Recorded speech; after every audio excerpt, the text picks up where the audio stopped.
Hello, welcome to the Plaid Sheep Oracle. This is a reading for the full moon in Capricorn on June 29th. It's about 8 degrees of Capricorn. I don't know how this reading is going to go. There may be interruptions. The 29th is also when Mercury stations retrograde, and then the following day on the 30th, Jupiter moves into Leo. So there's a lot of things. I've already felt Mercury's presence. Maybe you have as well. Stirring the waters as he slows. But we're just going to start and see where we go. We begin, as always, with Aries. Anything goes, Aries. Where do you want to start?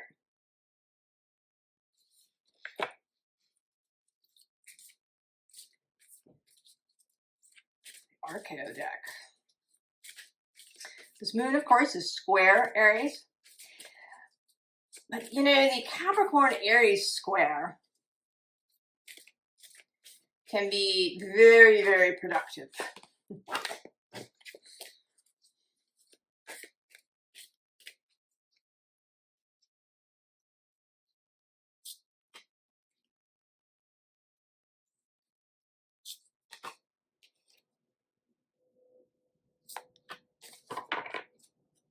Oh, and there he is, the jester. There's also a trickster card, actually. Oh, with the strategist on the underside.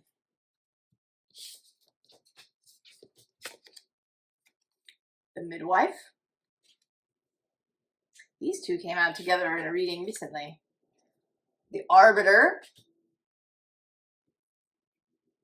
And the siren. Oh. Aries.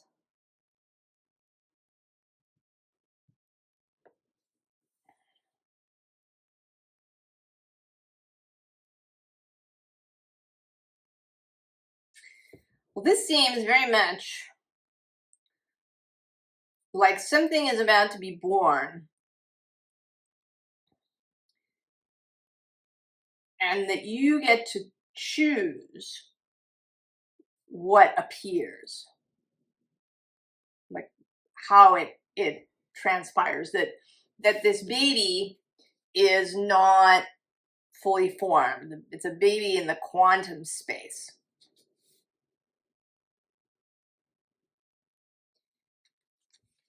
And you are the arbiter. Which siren do you end up with? Is it the beautiful siren? The one who leads you or others into beautiful spaces? The call of love and beauty and passion and all that good stuff? Or is it the siren that calls you onto the rocks?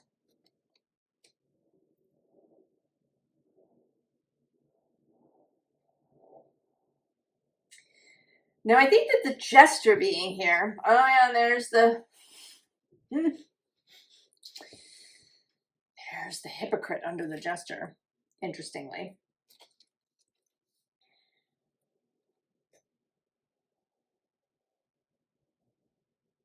I've been noticing recently that the jester has what appears to be a dowsing rod, except he's holding it backwards. Usually you put one hand on each of these two, and then the one part sticks out and is the part that moves you.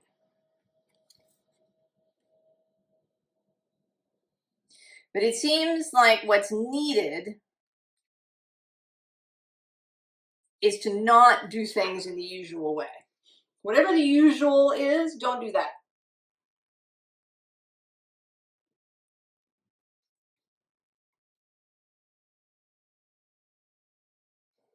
I think we need more, Aries.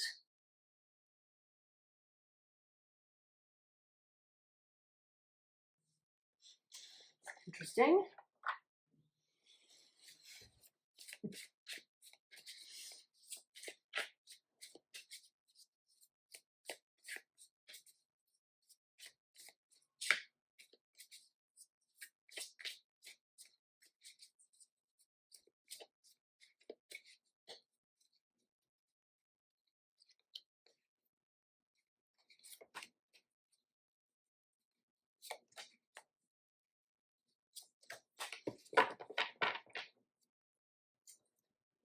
The Seven of Pentacles.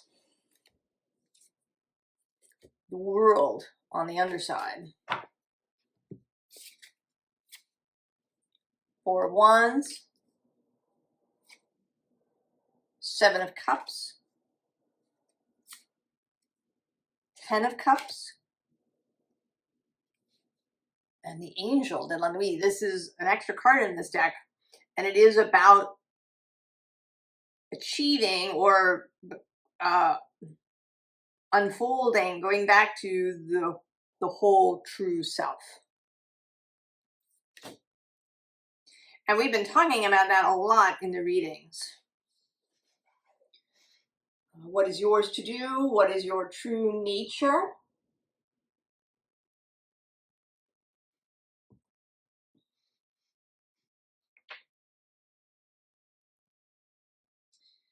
And it may be that you have been struggling a lot,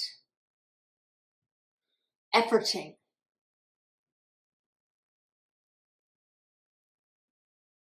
And that's not really Aries' jam.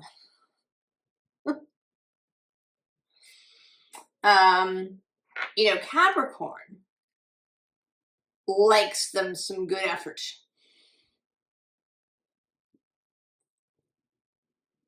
The building, the climbing, or in the case of the sea goat, the diving. But Aries wants quickness, freedom of movement.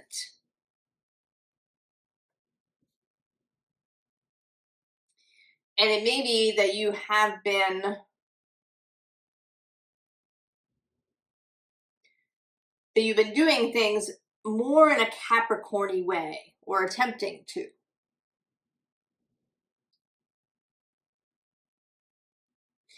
And it seems like this moon, interestingly, is here to free you from that.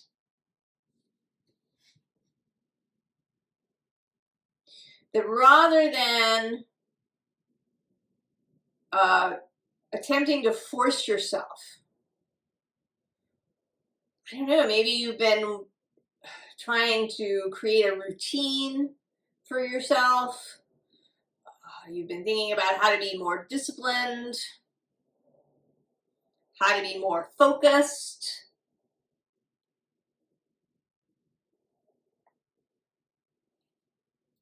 And perhaps you've been doing all of these things in a kind of Capricorn-y way. Systems absolutely have their place. But it may not be yours to maintain them.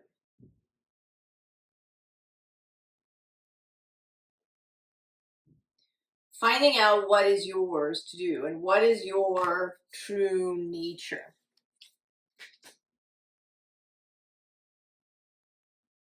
I sometimes use theater metaphors. I used to work in theater. And maybe you have been trying to force yourself to be the stage manager. The stage manager is definitely a systems-oriented person. They have a big prompt book where everything is in there. Sometimes things are timed down to the second.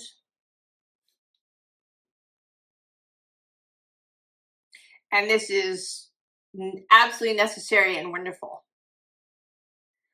But if it's not your true nature, then it's going to be a real struggle and a pain in the ass and a misery.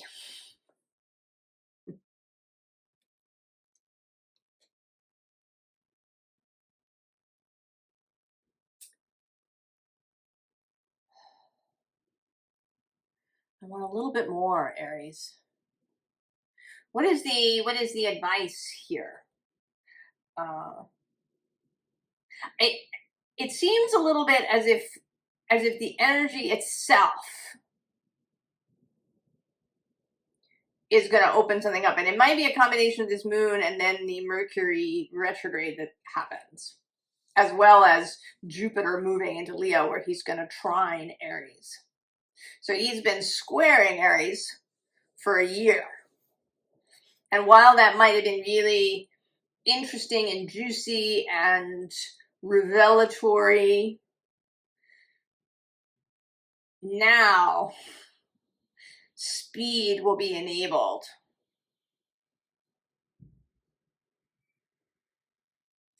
But is there some advice? Oh, that's interesting. We're sort of sticking with this kind of dark, slightly gothic theme with the siren and the tarot done on me. See that? 7 of Pentacles just fell out.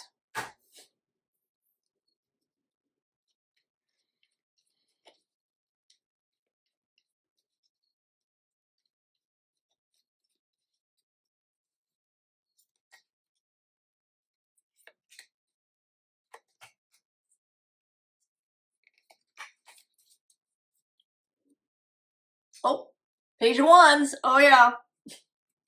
Who's on the underside? Oh, the 10 of Swords. Let that stuff go. 4 of Wands again.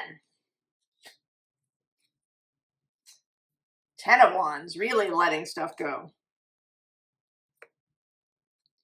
6 of Pentacles. And the 2 of Cups. Oh, Aries. It may be that what we're talking about here is something specific to the current moment. I mean, it may be that this is something that you've done in general, but this seems like maybe you are trying to figure something out right now. There's some difficulty, conundrum, issue that is right now. And I believe that the advice here is to wait. I know, Aries.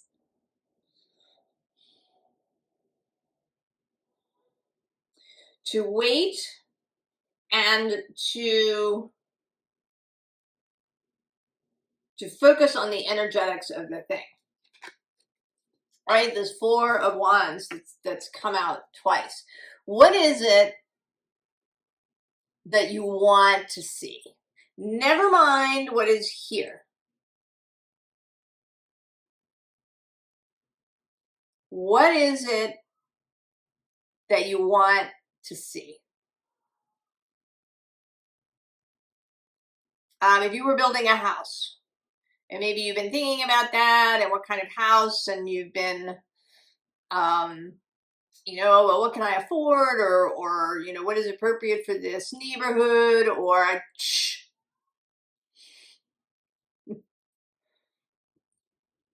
what is it you want to build?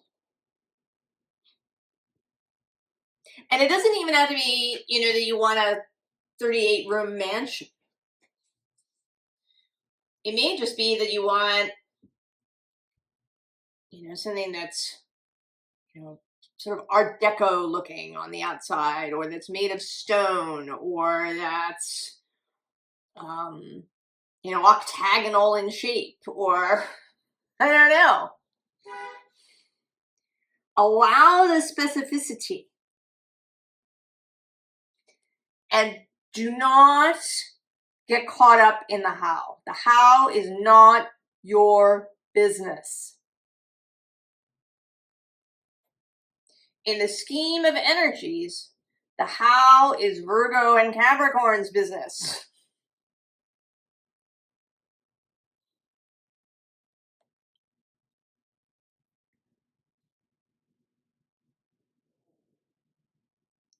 Do not get caught up in the how. Wait.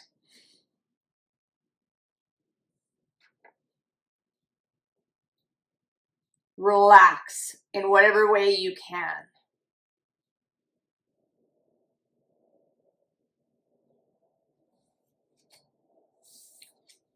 And then it arrives. This is this, right? The beautiful siren energy. The siren call of creation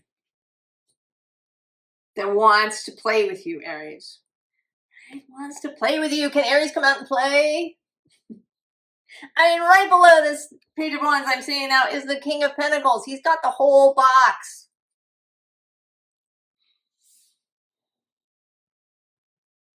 He's got the whole box of stuff. He has the entire Lego factory in there.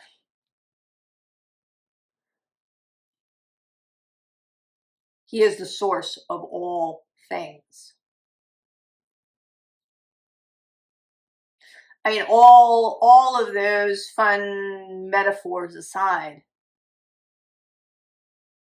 he is the source of all things.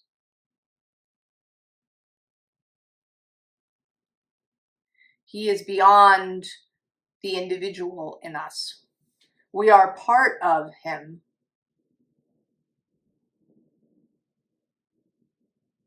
But he is beyond our current awareness.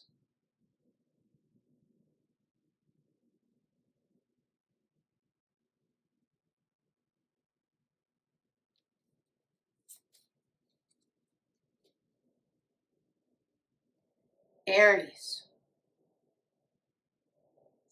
This may be for you entirely forever moving forward.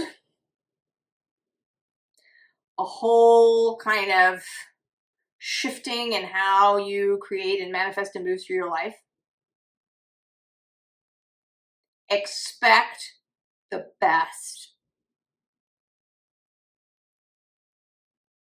Know that it is not your job to know all of the how. You are the spark and the speed and the light.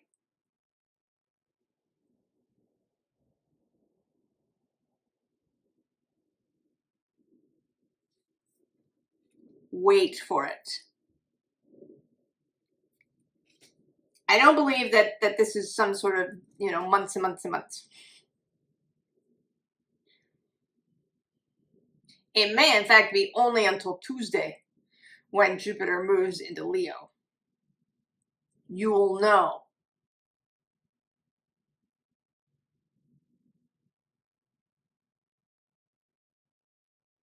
Right? Feel into it. How does it feel? You are the authority.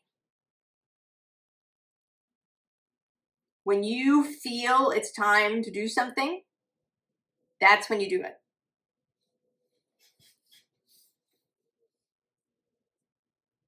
You make the choices.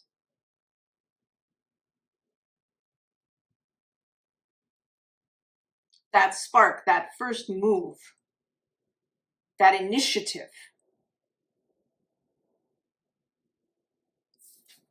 You are in charge of your life. Not the system. You choose to act when you know it is time to do so.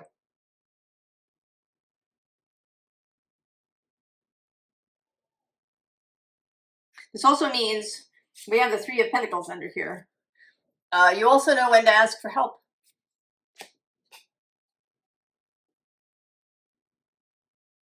This doesn't mean that you're out there alone in the howling wind. There is help everywhere. There's help from source.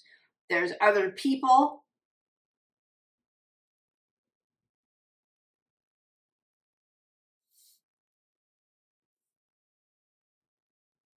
You will know, Aries.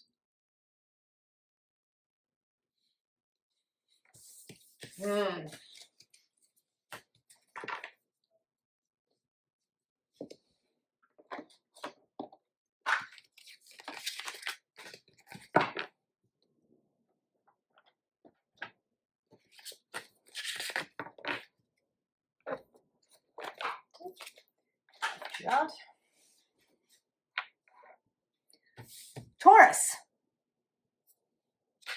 Everything goes, Taurus. Of course, this moon is trine. Whoop.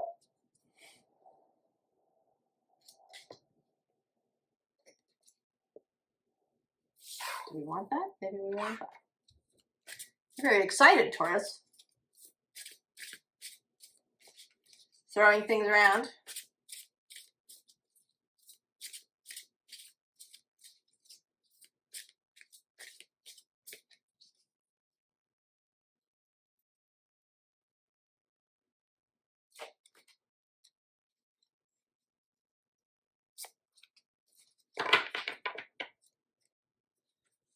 Oh, the two of combustion. The plan begins. Eight of Aether on the underside. Bit of mental chatter. Who's under the two of wands? Oh yeah, there's the nine of Aether.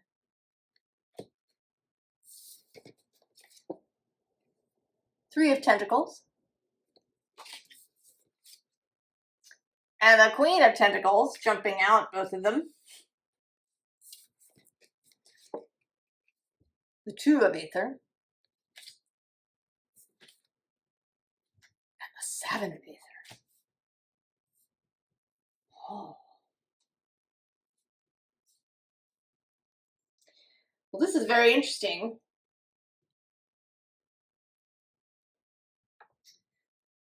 There is a little bit of similarity to the Aries reading, and I wonder if it's going to follow through many of the signs. There's a sense of holding for a moment.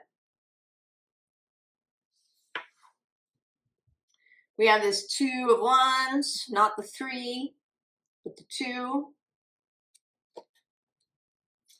What's under there? There's a major arcana card. Oh yeah, so we have the nine of Aether, then there's this kids playing, six of Pentacles, and then we get the three of combustion and the star.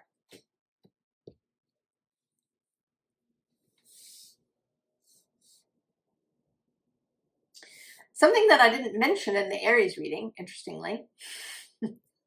I'm not sure why it didn't come to me, but Mars and Uranus are going to meet at about 3 degrees of Gemini on July 4th.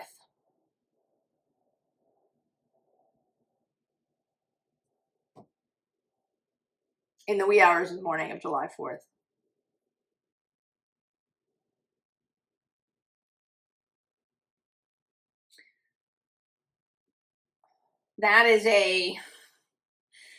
That's a sudden kind of movement energy.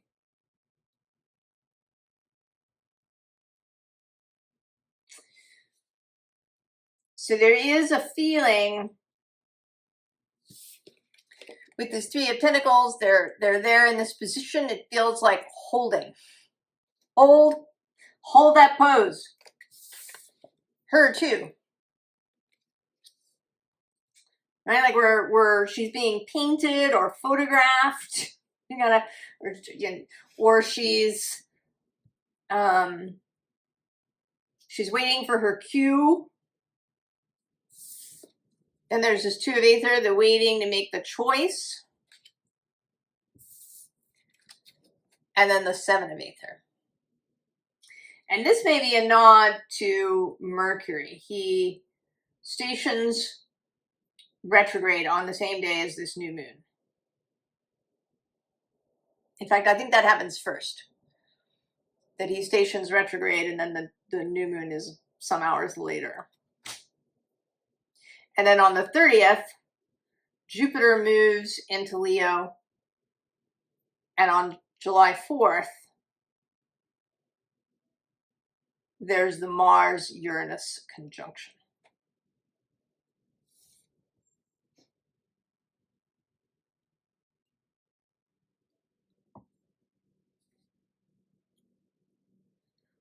So there is a sense of planning. The planning is lovely. Indulging in speculation and kind of juicy thinking about things, in what Abraham calls pre-paving, or what folks do in sports where they imagine themselves running the race and winning. All of these things are a great idea. And then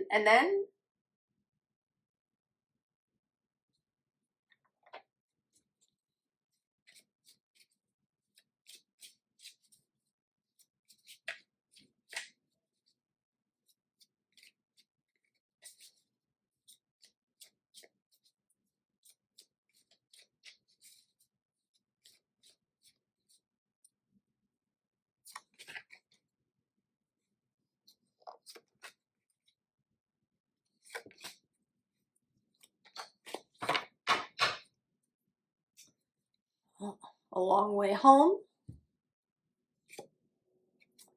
Liberty on the underside. Mermaid's Love. The Lullaby. The Night Ride. And the Butterfly Garden.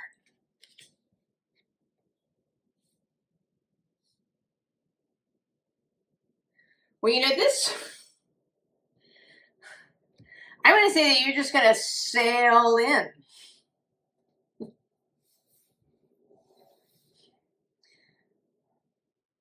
That if you hold, if you don't jump the gun, if you allow this energy to unfold over the course of the next week, that you will just sail in.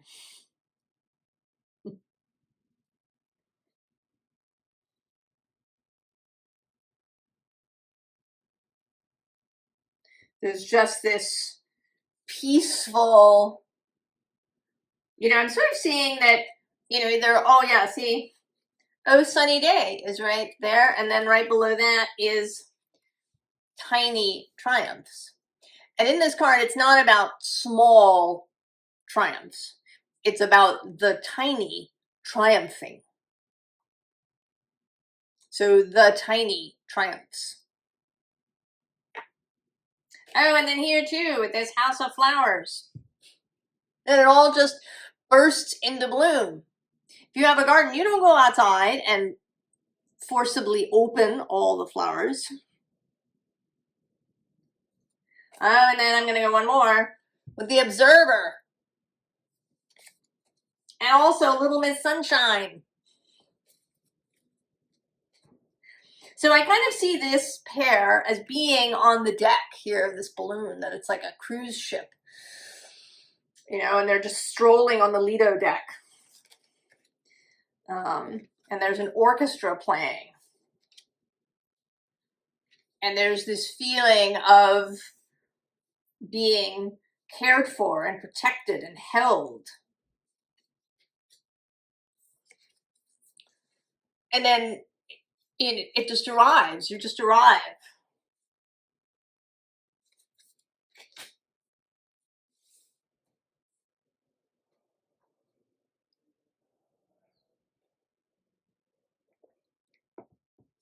That this is not about efforting. I want to say that this Capricorn full moon wants to do the heavy lifting. The energy wants to do the heavy lifting.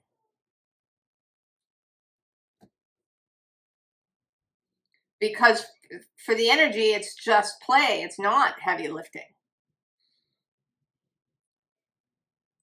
It's the becoming. I have this sense, that when we all live in this sense of scarcity and constriction, we pass that on to the energetic space, which is then itself constricted. It's kept from its full expression. And it does not enjoy that. It's not at home for that.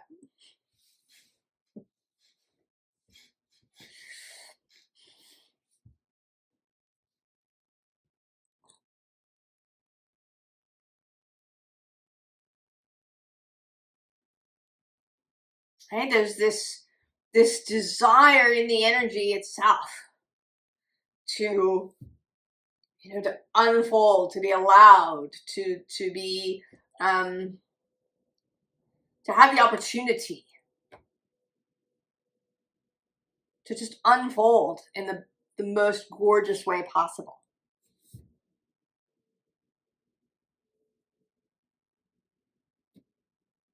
Take it easy, Taurus. I don't think this is about forever and ever. I think it's, you know, maybe it's not even out. If there's something that you really enjoy doing,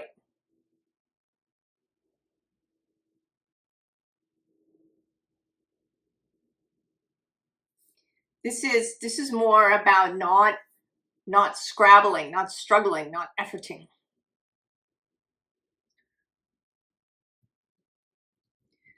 Do we have a little bit of anything extra advice or and then?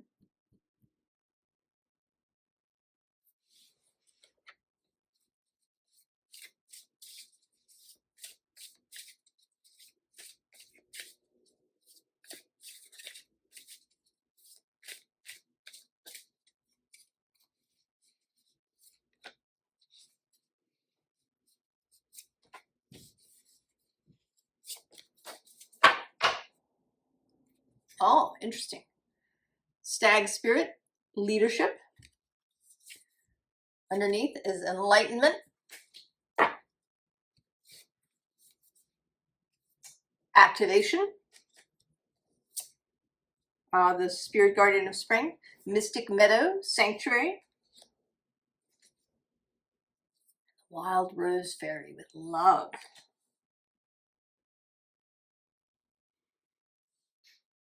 Oh.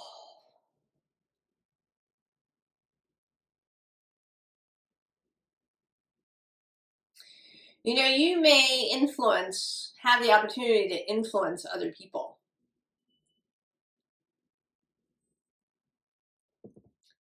Into this philosophy.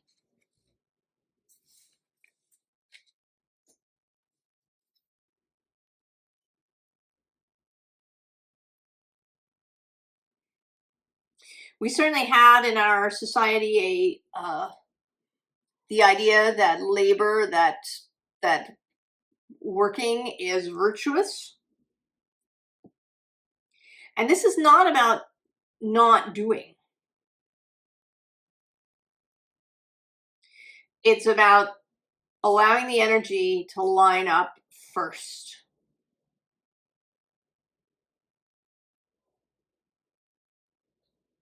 Rather than forcing things.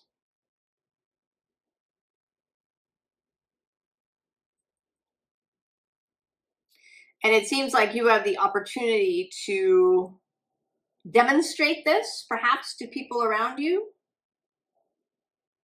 People may be attracted to your space because they can feel the difference in you when you've been moving in this way. Right? It's about love.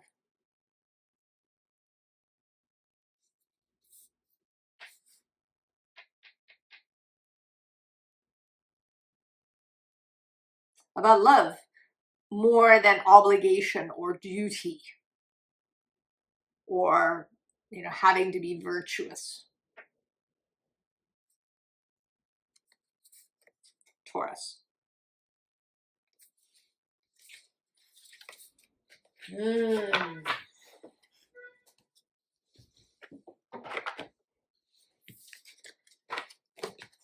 So interesting.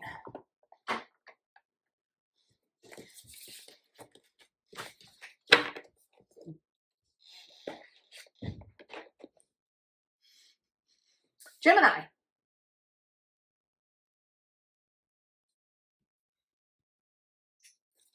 Gemini, anything goes. You may know that Mars and Uranus are meeting in your sign on July 4th. I think it might be July 3rd on the West Coast and Hawaii. But in general, here in the US, of course, that is the July 4th holiday, and it's a big year. It's the 250th anniversary.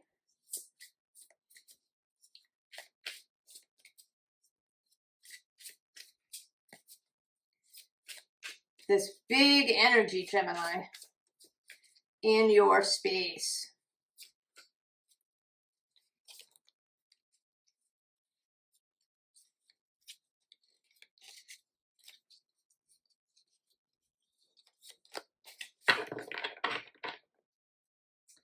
Oh, Soul. It's an extra card in this deck.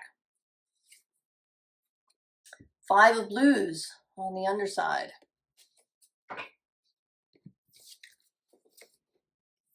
5 of axes. 3 of axes. The Fool. And the Page of Jazz.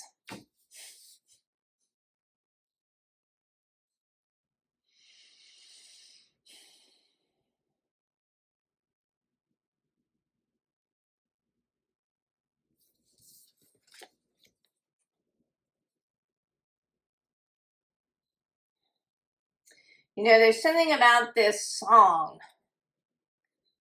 this soul song that these two are reacting to. I mean, and this, you know, this 5 of Swords could certainly be a kind of Mars and Uranus meeting in an air sign.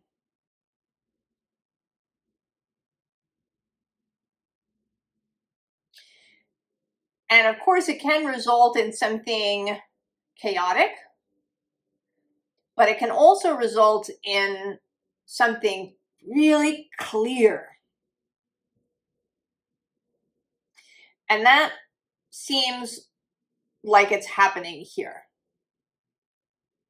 Whatever your mental struggles,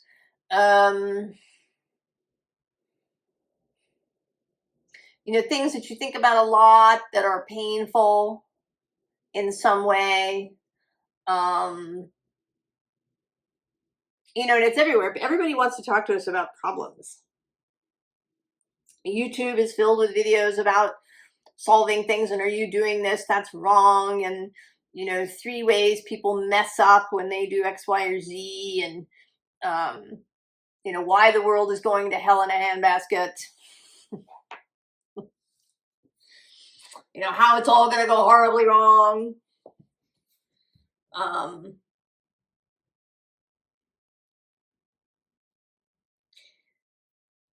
But that's only one possibility.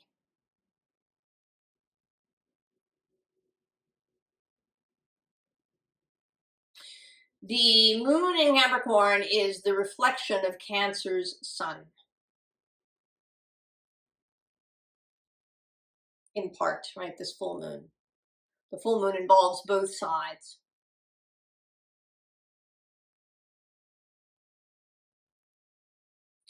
And there's something about that.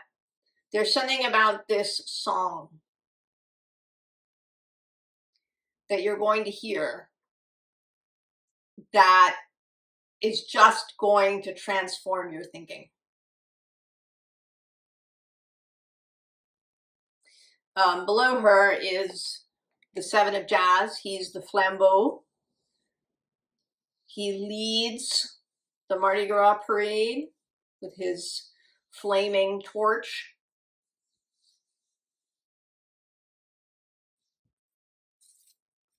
And below him is the World.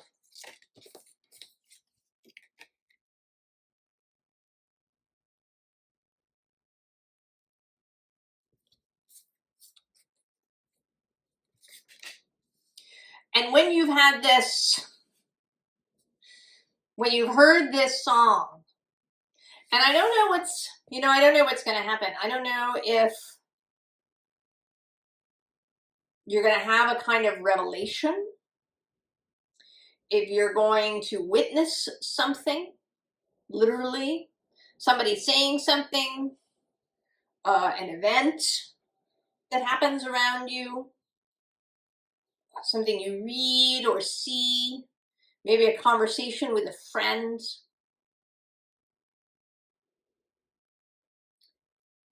And it's like a heart opening.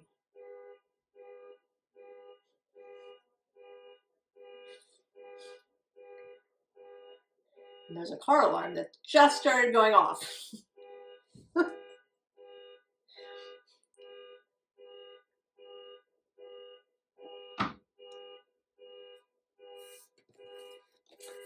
And then we get the Fool.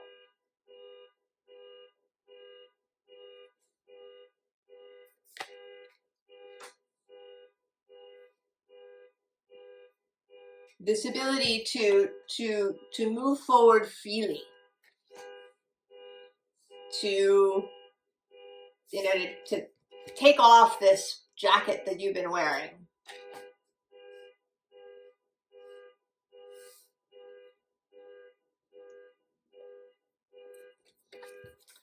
And to be free to be this Page of Wands, this Page of Jazz.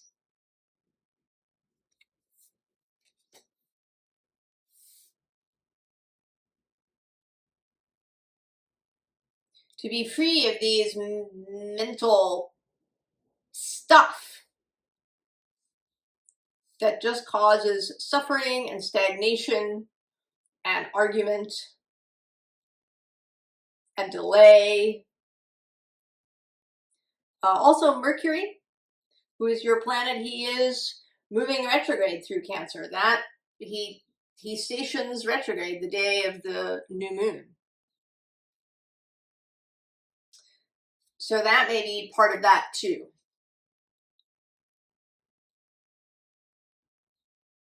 That you are going to witness something that's just gonna change your mind. And then Gemini, and then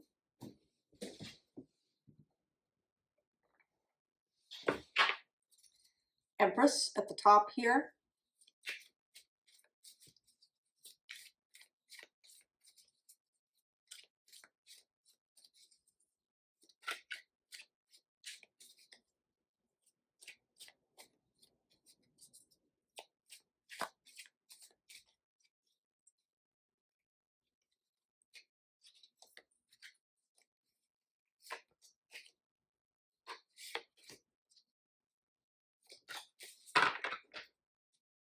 Oh, there it is.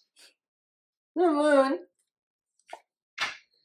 Four of Wands on the underside. Oh, there's the Three of Swords. The Nine of Swords. The Queen of Sacred Circles. And the Seven of Sacred Circles.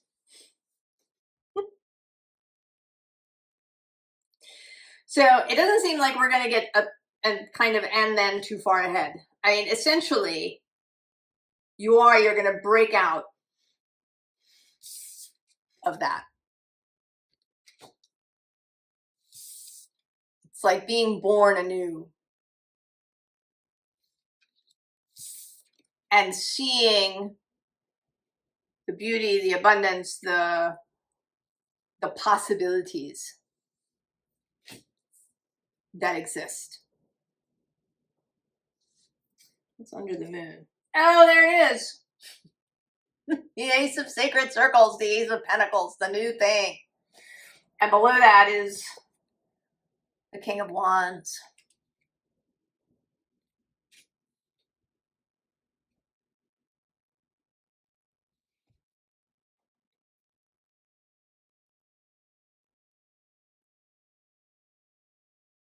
We've been talking, of course, or astrologers have been talking a lot about change and all the astrological stuff that talks about change. And I think there are, there's sort of steps along the way. And that this is one of the steps.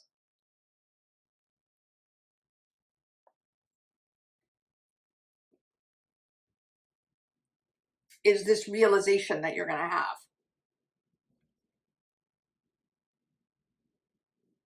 I think it's, it's going to free up your mind so that you stop thinking about all those things that are painful and sucking up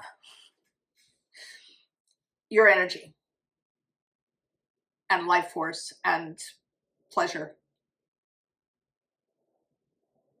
And you're going to start thinking about those things that are life affirming.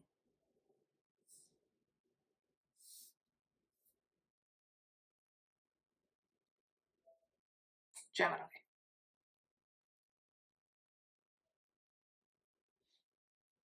Oh, yeah. You want a little bit of something else? What do you want to say?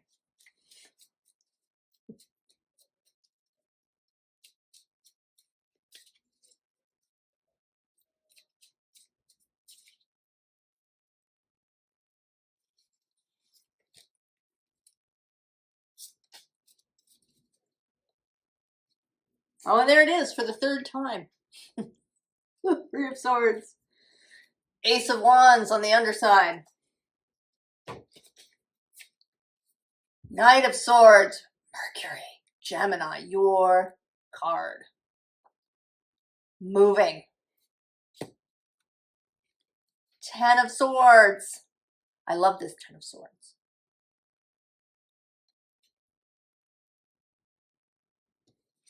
Just gonna let it go. And then there's going to be speed and freedom. Beyond this Three of Swords. Oh yeah, there's the Three of Wands beyond that. And Judgment. And the Three of Pentacles. And the Six of Pentacles. And the King of Pentacles. So I have to keep going because then we have the Moon again. And the Ace of Pentacles.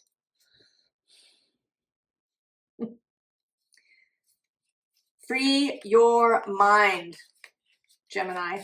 The opportunity is here. Take it. Take it.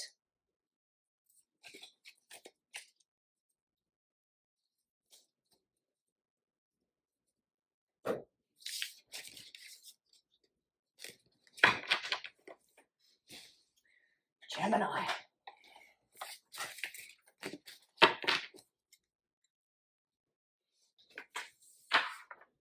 Cancer. Cancer. Of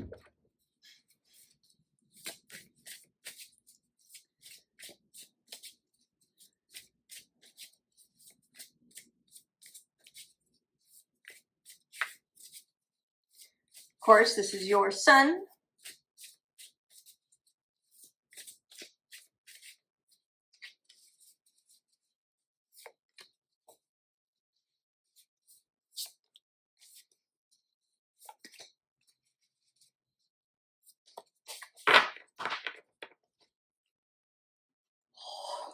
Cancer. Storm spirit, chaos, but also ancient oak spirit and strength. Well, Mercury, as you know, is in your sign, and he is stationing retrograde the same day as this moon. Also in Gemini, Mars and Uranus meet on July 4th. July 3rd, 4th. So there is this spirit of chaos. Wise woman of the grove with grace. Boggy bog, patience. Air spirit, knowledge. And the wild rose fairy with love.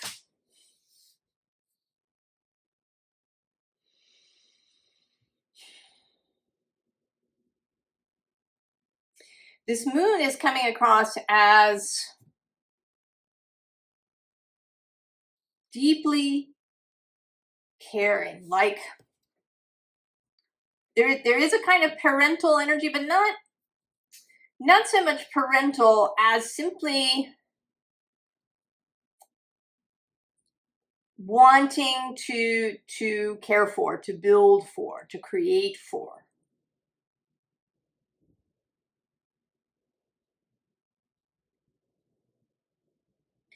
That source, the universe, the energetic space, however you wish to think of it,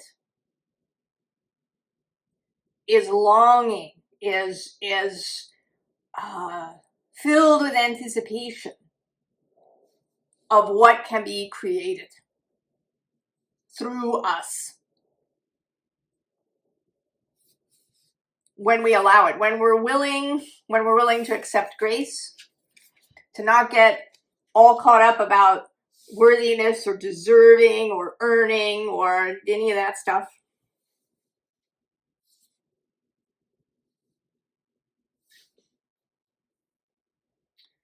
I think this Capricorn moon wants to free us from some of that.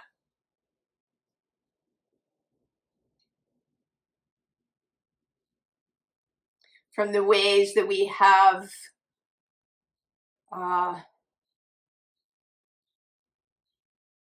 pushed down on ourselves and others.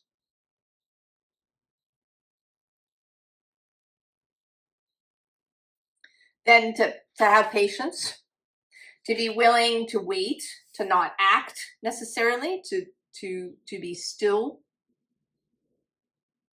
to allow inspiration to arrive.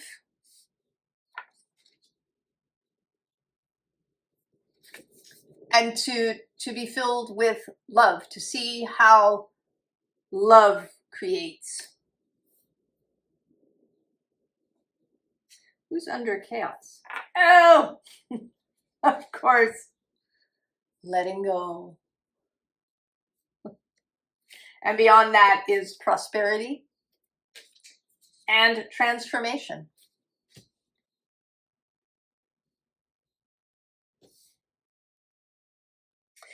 There is a thing here that there may be a little bit of chaos.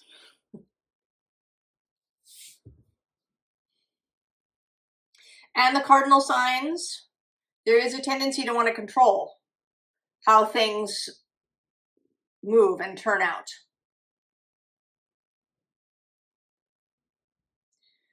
And the advice so far, through all the signs so far, has been to allow, to wait. To let source do what it's doing.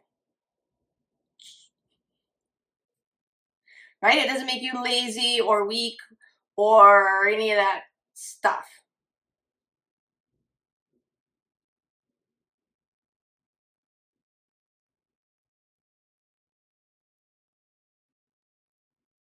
Right? Any more than a farmer is lazy if he waits for the peaches to be ripe before he picks them.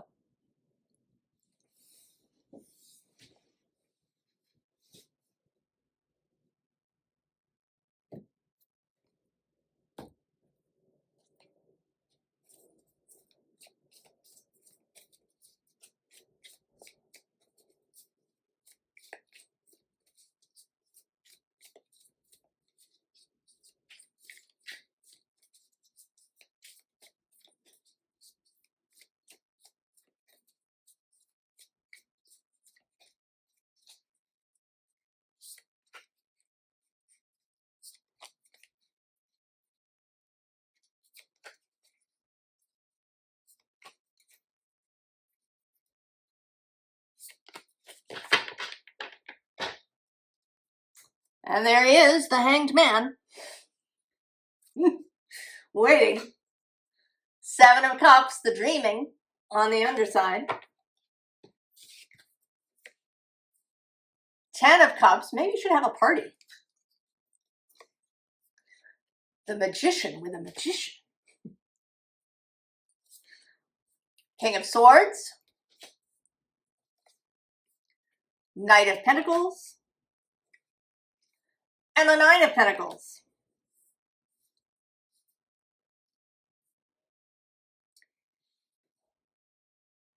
Everything in its time.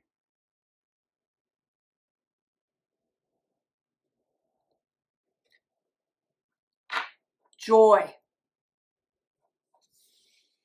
Celebration of life, of beauty, of humanity.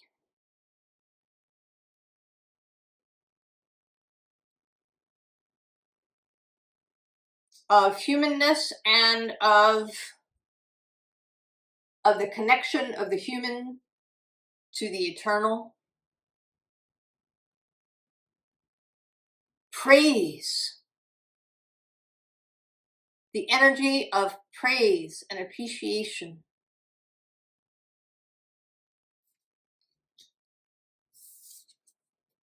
That is the zone of the magician.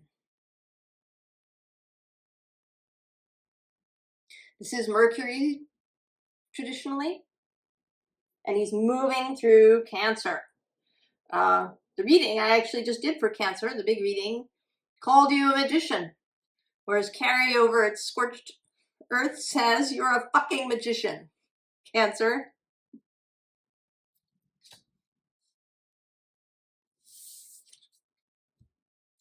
Clarity. It's going to come out of this energy of praise, of this energy of, oh, look at that, the Hermit is underneath, and then the Chariot.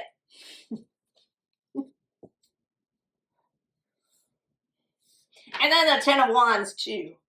Put it down. Put it down. What is yours to do?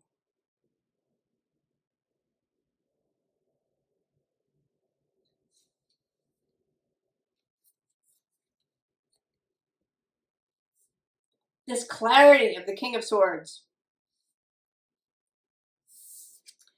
And then the Knight of Pentacles, the dedication, the devotion. There is devotion. There is a devotional energy here.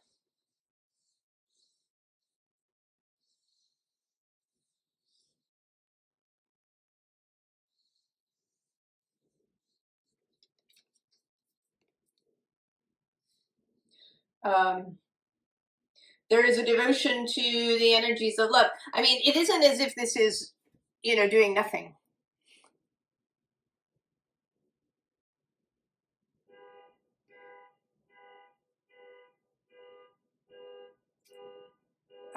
There's a car alarm going off. It went off in the last reading. I suspect that this may be a thing that happens today. I'm going to pause you for just a second. Alrighty.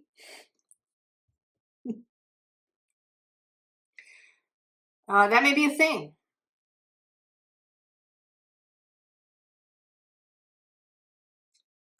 Taking lots of pauses.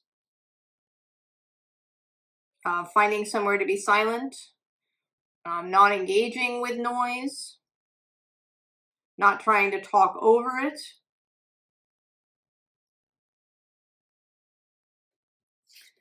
Right, this Nine of Pentacles has a quality of stillness, of inwardness, of knowing that things are happening, even if you're not in control.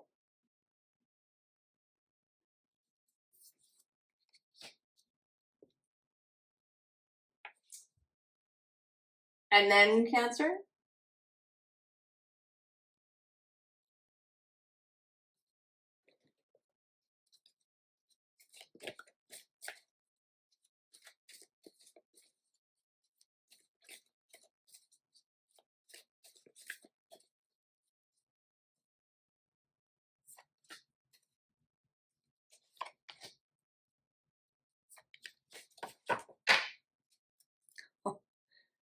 cat. Independence, healthy boundaries. Against the noise. Oh, and there's love on the underside.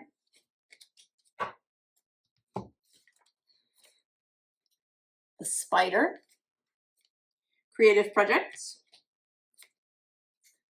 Disruption. And High Priestess.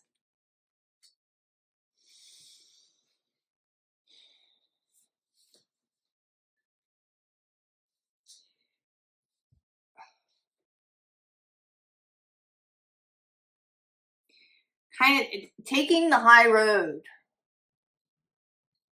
This energy.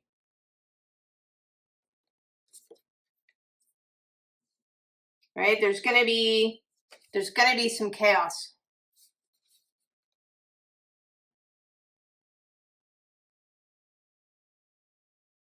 I don't know what it is.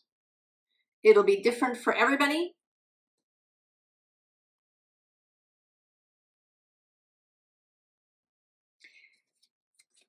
I want to say just do what you're doing.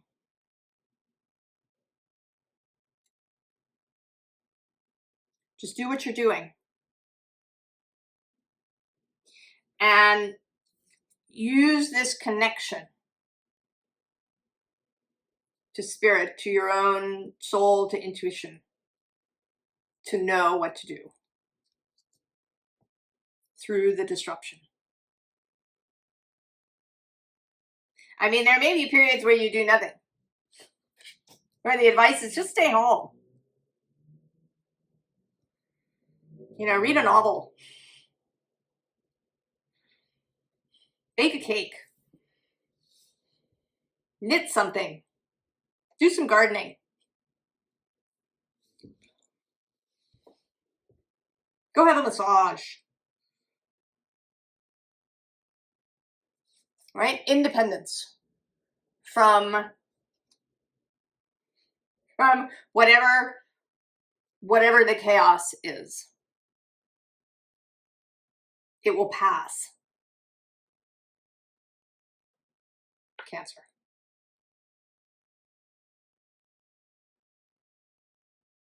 Hold that energy of praise.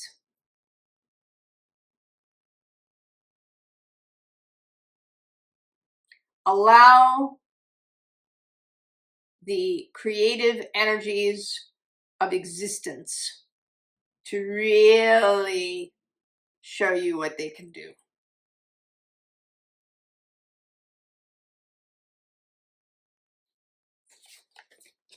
Cancer.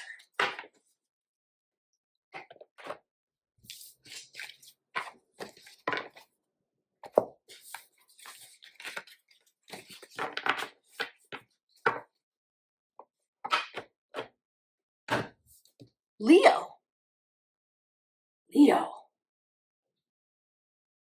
You're going to have an exciting summer, Leo.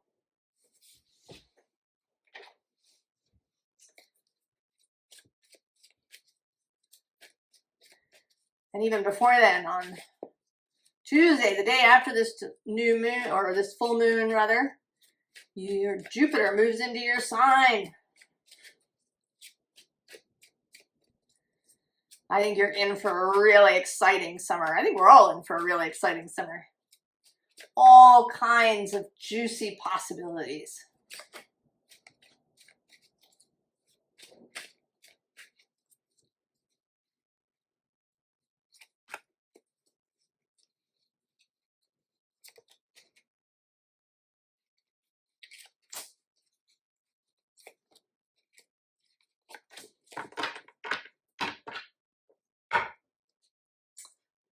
Eight of Wands. Ace of Cups on the underside. Oh, the High Priestess. 10 of Wands. The Phoenix. 4 of Cups. 2 of Wands. And the Sun, it's your card, your planet rather.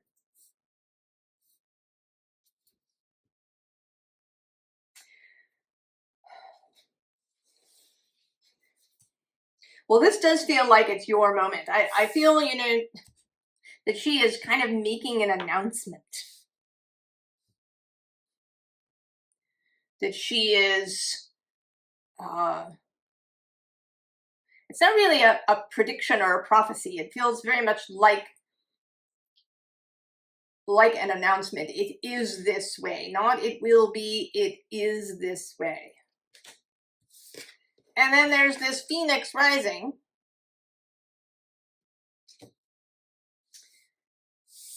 And this, I think, is a little bit of advice. that it is going to be a lot.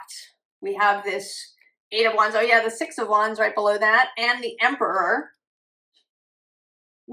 But there's also this 2 of Swords with this owl, who always looks to me a little alarmed. There's a little bit of a deer in the headlights feeling to this owl.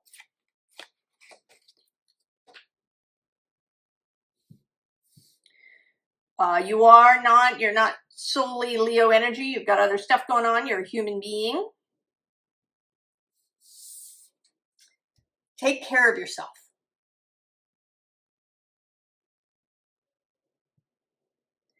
Take care of yourself. Emotional balance and equilibrium, I should say, right? And this is not to remain rigid, but the ability to move and flex, but to not be, you know, suddenly overset.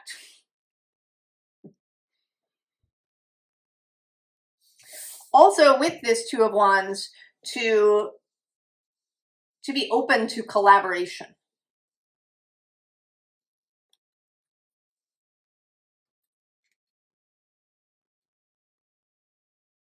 To be open to somebody else showing up and maybe lighting your wand or increasing the fire of your wand.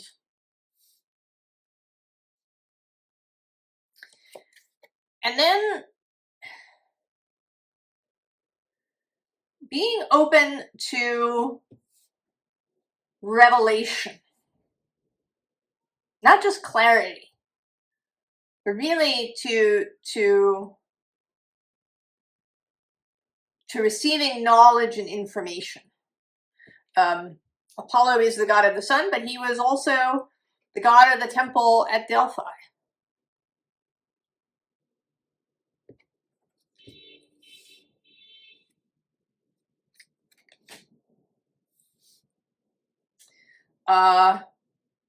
You know, actually, when I last looked, I don't know if he's still there. Asteroid Apollo was in Leo. I don't know if he's still there.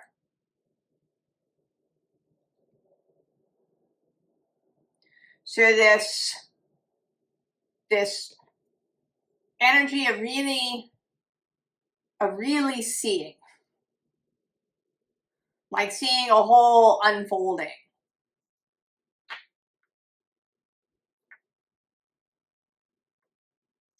And then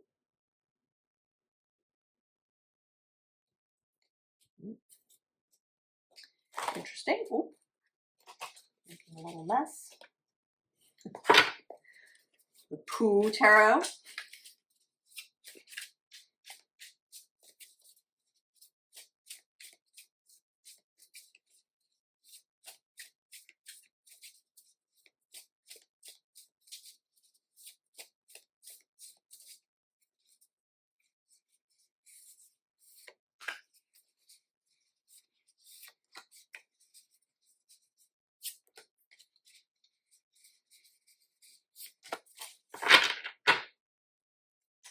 Oh, there's the Chariot.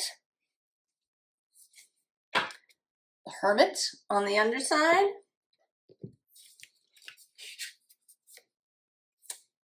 The Tower. Leo. 7 of Pentacles. 10 of Swords. And the Ace of Swords. Okay. Now this is a message that has sort of come through all the way. There's going to be some disruption.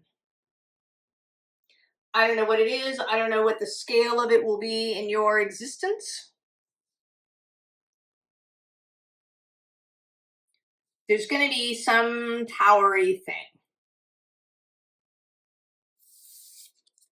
Just hold.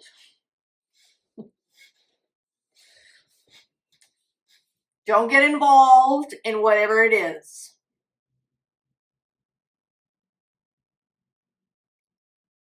Tend to what is yours, Leo. Stay in your garden, stay in your house, stay in your lane, however you want to do it. Right? The Chariot is about a united will. You know, having both horses, both beings here facing in the same direction and being able to move freely. Below this actually is the Seven of Swords. Right? Just let Source just be over, right? Let whoever has those 5 swords just be over there.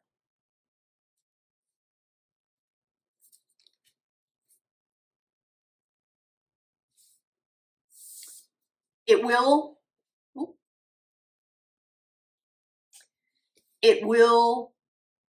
end. I think that this chaos will be of short duration. And then the new sword is there.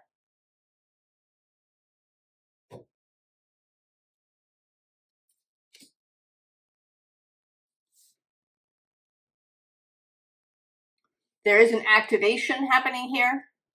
There is this announcement of your, like, here you are, you're fabulous.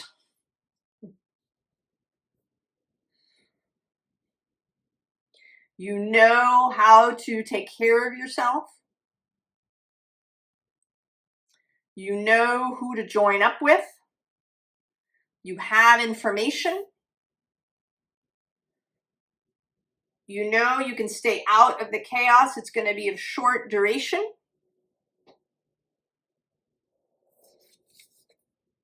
And then you'll be ready to go.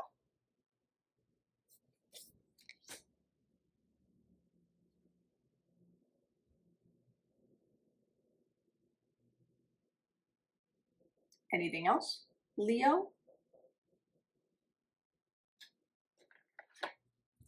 Strength there on the top.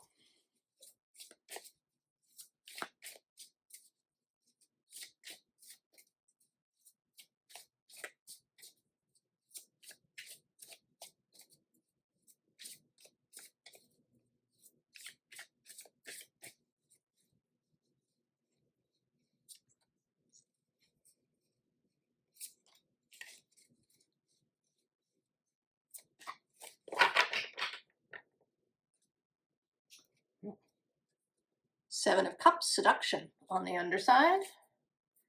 Death there. Victory. 6 of Wands. Jupiter in Leo. The King of Swords. That's this Apollo clarity energy. And the King of Cups.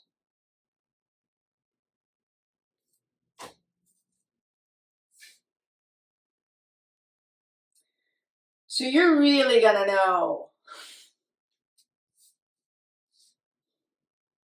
You're gonna know, you're gonna have clarity, you're gonna have this emotional balance and maturity. When the dust clears. What's under seduction? Oh, it's the Princess of Wands. You know, I see this Seven of Cups, this seduction card, right? The Seven of Cups can be confusion, right? It's whatever this tower disruption energy, we've been seeing it in all the readings. When that dust clears, you're going to see forever.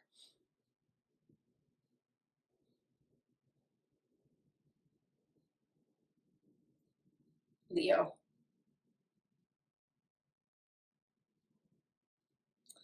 Oh.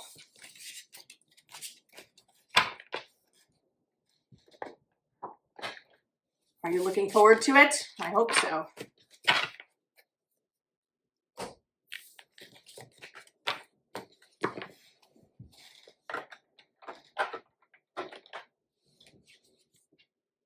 All right, Virgo.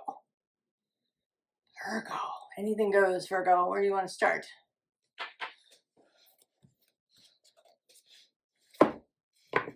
Well, interesting. There's been a messaging throughout the readings to like wait, to pause, to hold before acting, and you have wait on the other side there. Wait for it.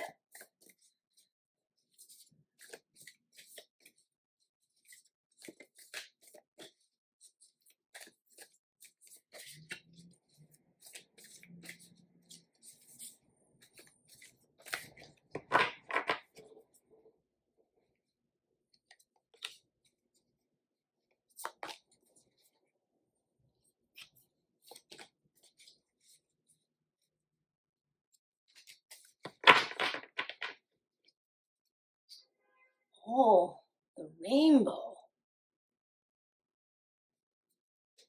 Sweet relief, new beginnings, a new way forward. How nice is that? Oh, and there's the great severing. Mars energy, anger, conflict, softening to love. Well, as you may know, Mars and Uranus are going to meet in Gemini, about 3 degrees of Gemini on July 3rd, 4th.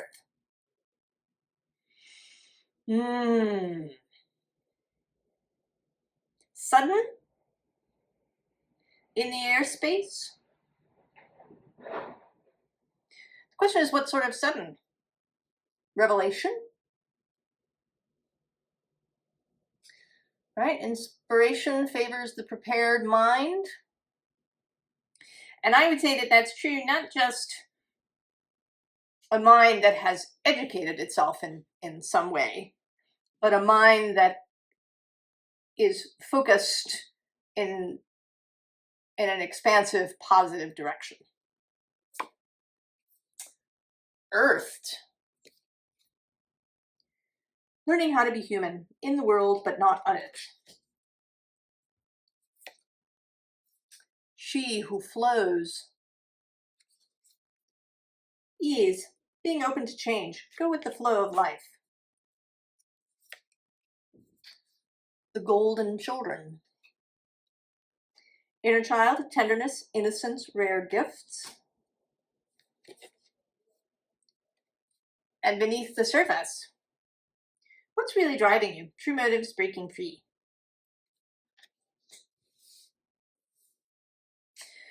Well, how this seems is that you're passing through this space that may look foggy, misty, filled with droplets of water. Now, interestingly, Atlantis is under here. And I'm going to tell you, Virgo, I haven't told anybody else. Asteroid Atlantis is going to be conjunct that Mars-Uranus conjunction. Keep the big vision. Stay in alignment as you grow. Oh, we also have the ripple effect. Part of something bigger. Details are taken care of. So you're in this mist. You're coming to Earth. But in fact, you plunge into this ocean.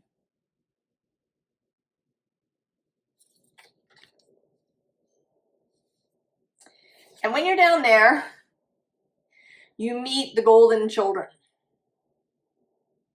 You're having the most mystical reading so far, Virgo. You have plunged into this space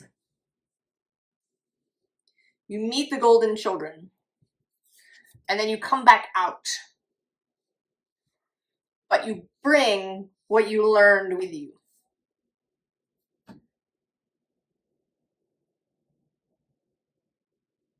Well, we need to know more about these golden children, Virgo. Who are they?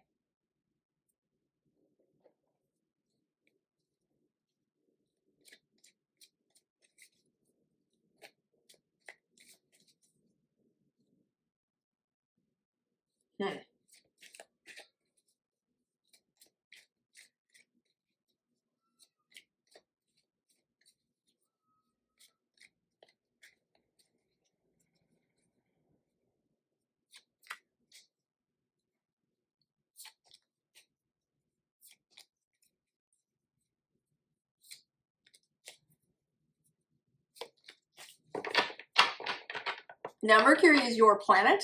He is moving through Cancer and he stations retrograde on the day of this new moon.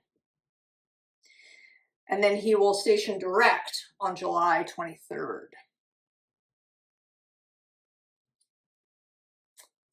Ten of Wands here. Ten of Pentacles on the underside. The tens have been making appearances. We've had the Ten of Swords and the Ten of Wands a couple of times. But before I show you these, I'm going to get a card from the Fairies Oracle, which was nudging me, Singer of Intuition, on the bottom as I begin the shuffle.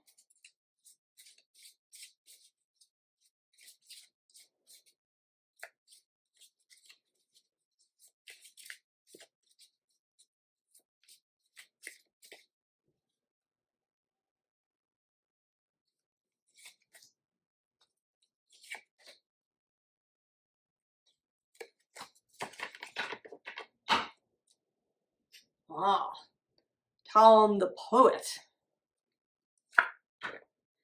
And the Singer of Courage on the underside. The Glen Conner, which is about seeing clearly, right? He's got this seeing through illusion. A clear third eye. Oh, Faf the Footer. And the Dark Lady.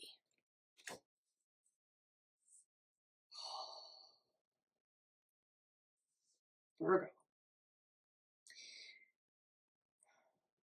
Seeing through illusion. Clearing out that which is gunking up the works.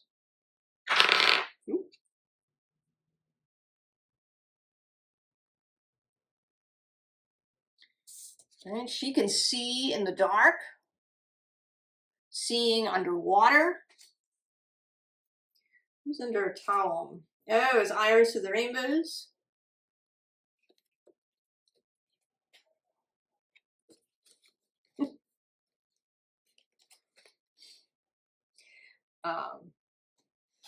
And Tom is certainly about poetry, but also about a sense of humor. That may be Mercury's retrograde.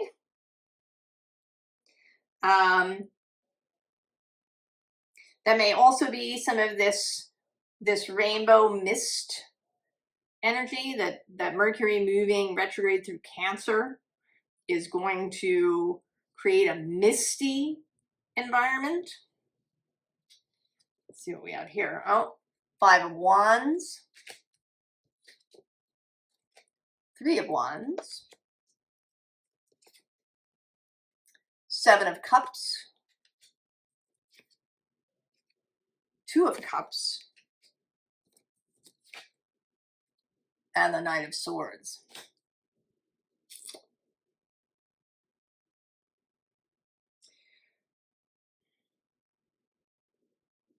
So you have it too.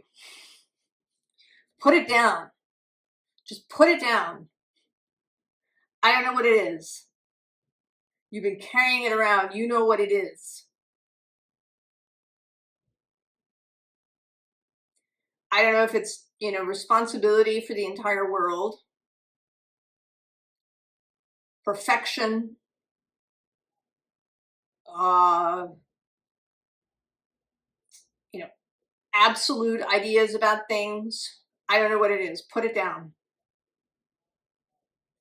Below it is this Page of Pentacles. Be the Page of Pentacles. Open mind, beginner's mind.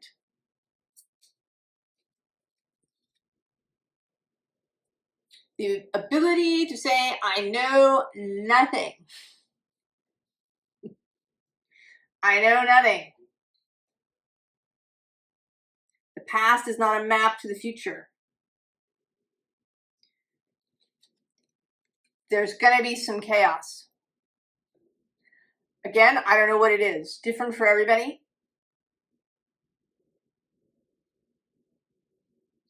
Chaos is a strong word. It might just be a little, right? Some stuff shifting around. A little, you know, Mercury related confusion maybe. I feel like he is a co-conspirator. The Mercury in this case is throwing up spray in a very deliberate kind of way for what is coming. Mercury is associated with the magician, but here he feels like he's the magician's assistant, actually. Right? He's applying the misdirection. Look over here.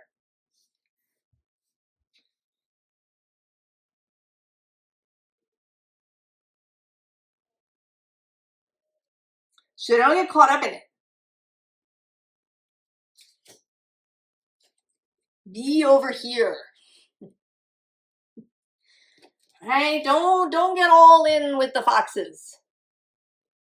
Be over here.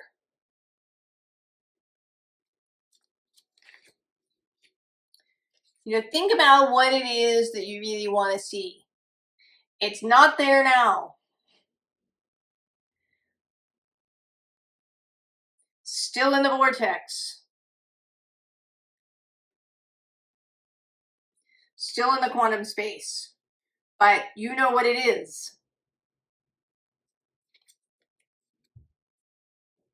You know what it is. There is love, there is simpatico, there is attraction, there is magnetism between you and whatever it is.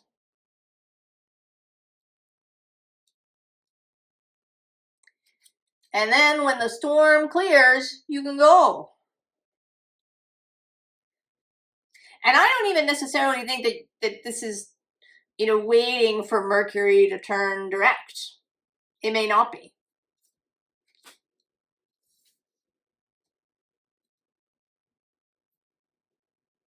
I don't think it's necessarily about that.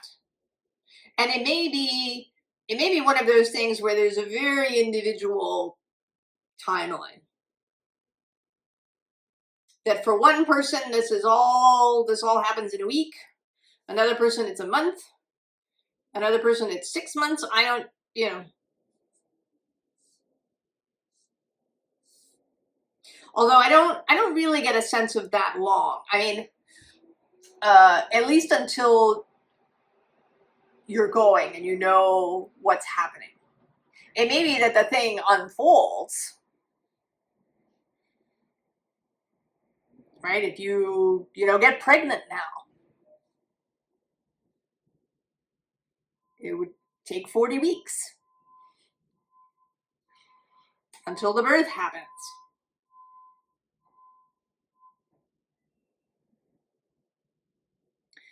Don't get caught up in that stuff. I know that Virgo does enjoy specifics and planning around things. You know, maybe you're somebody who enjoys lists and timelines and things. I think a list is okay, but be flexible around how that list unfolds. I think that the golden children are playmates.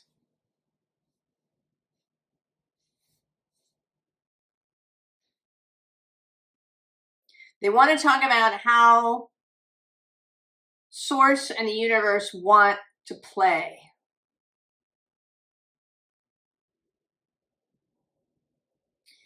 And it seems like you are being advised to really lean into that, to lean into this fairy energy. I mean, this is sort of a fairy tarot deck.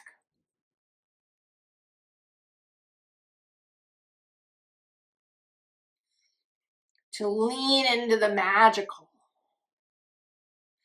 To really lean into the idea that you have no clue, really, about what is really possible.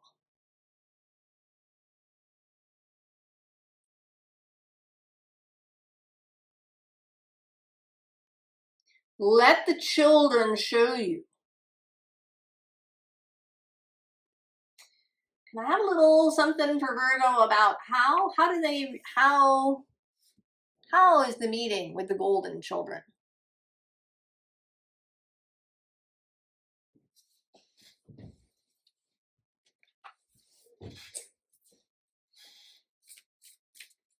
All right, are we talking about meditation or something else?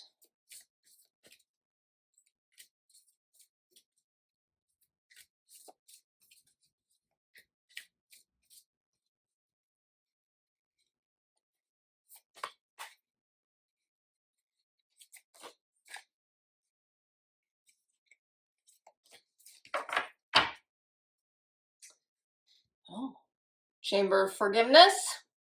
This card has come up so often. Create some space.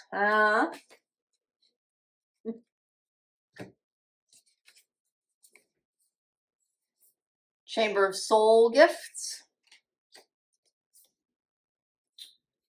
The Beauty Way.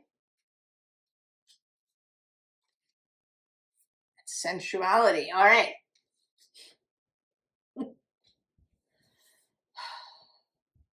Yeah, it's so interesting to me because Capricorn is the sign that one thinks of as a sign of achievement, of doing things, of creating things, of building things.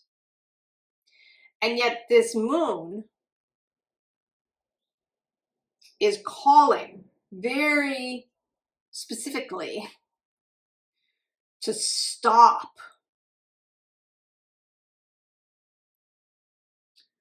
A moon of allowing the universe to act. Relinquishing control. And with this forgiveness, oop, I have to pause you. There's a car whose alarm has been going off repeatedly. Little bit of chaos right here.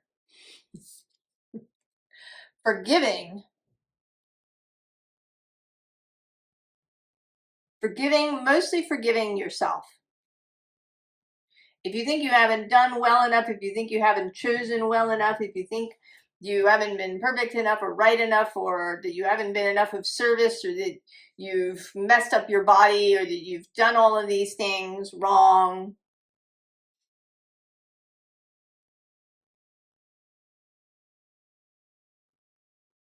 forgiving yourself.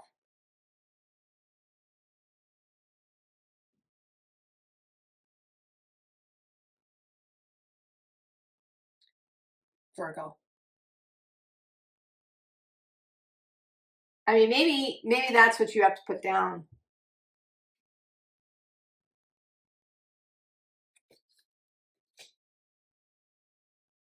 Put it down.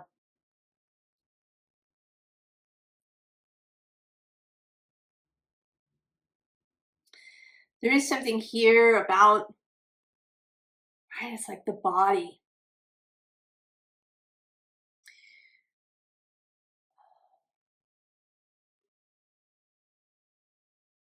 That it's not about control or perfection, you know, eating exactly the right things. It's about the relationship.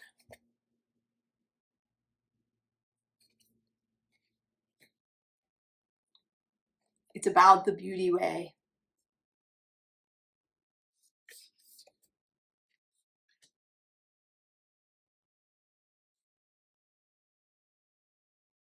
About the expression of the self, about the true nature of yourself.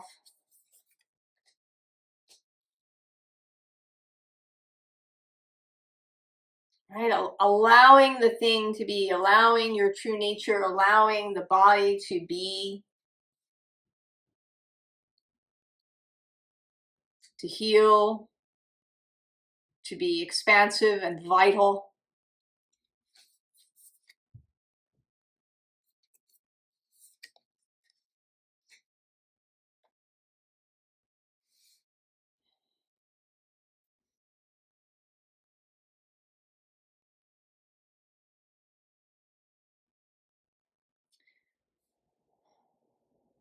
Know that all is well.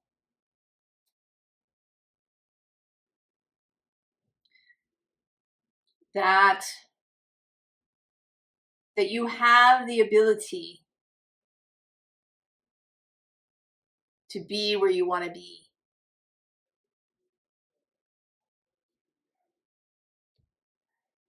And to know how to get there. And then to allow things to unfold.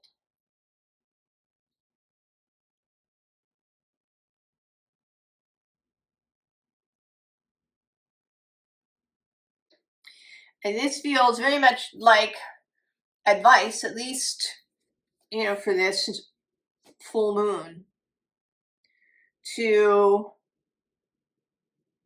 you know, to sink into the sensual, to be in awareness of that, to choose things because of their sensuality, because of their sensual pleasure to you.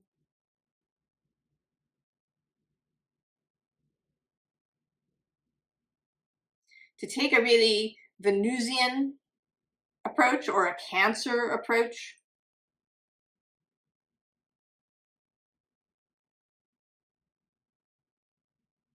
And to speak to the golden children.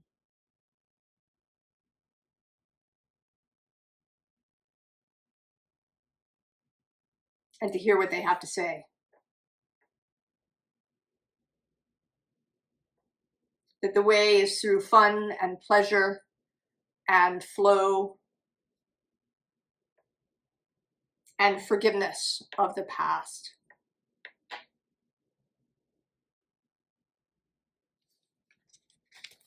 And maybe even forgiveness of the future, right? You're going to make mistakes.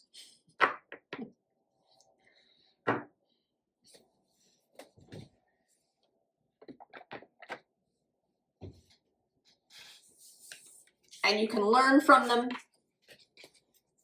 but not castigate yourself about it. Not carry those things forever. Just put them down.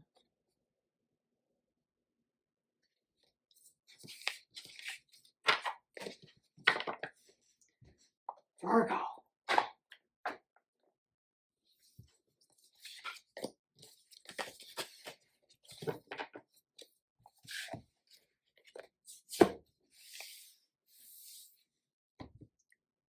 Libra. Libra. Where do you want to start? Libra.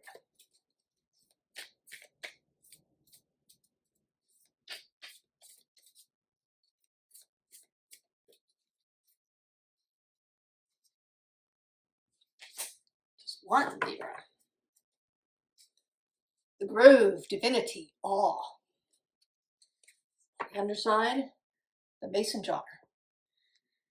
Mentorship and protection. Ew. The pine cone. Third eye, new perspective. Libra. Well, this moon is square your sign.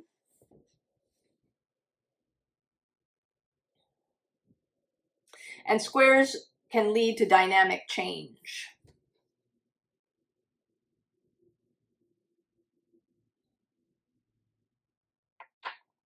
I'm kind of seeing that you're walking through this grove and you find this pine cone and you bring it home.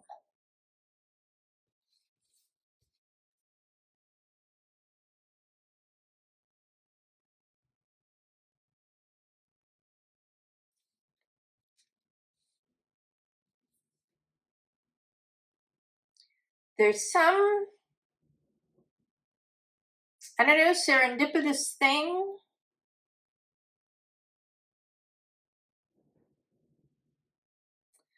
Need more.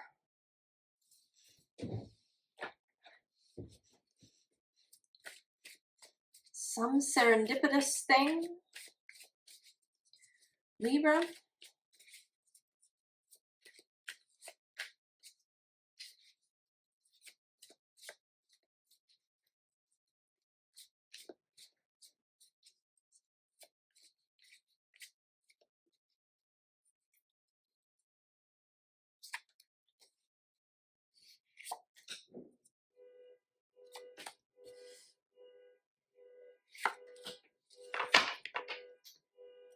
Oh, Libra.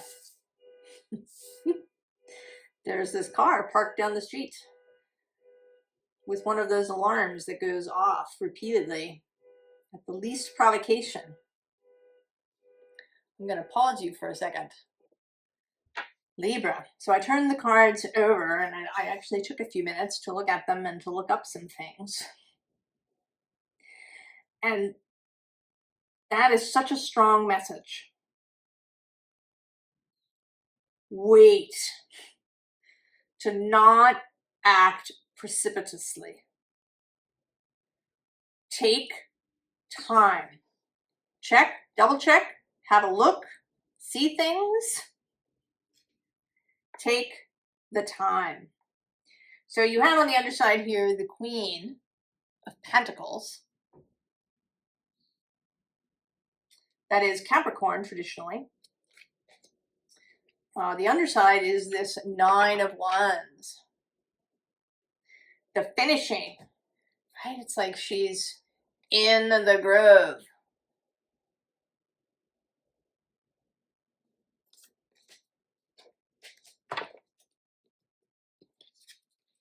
Four of Cups.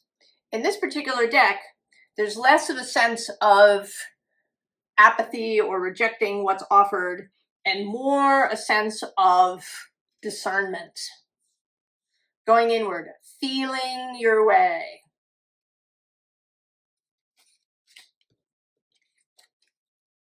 The Ace of Pentacles, the new thing. The pine cone. Libra. And then the Magician. And in this deck, Isis. One of the things I did while I paused you was to go look at asteroid Isis. She, at the time of this moon, is at 0 Leo, and she will still be just at 0 Leo, 0 Leo, 59 minutes, when Jupiter enters Leo.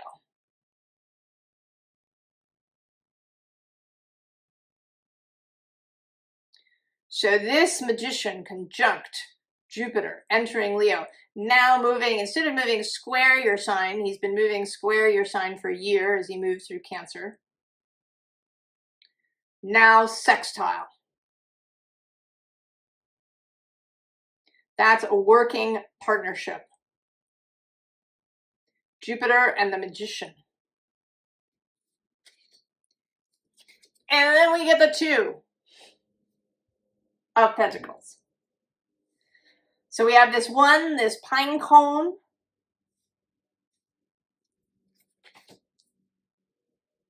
Wait.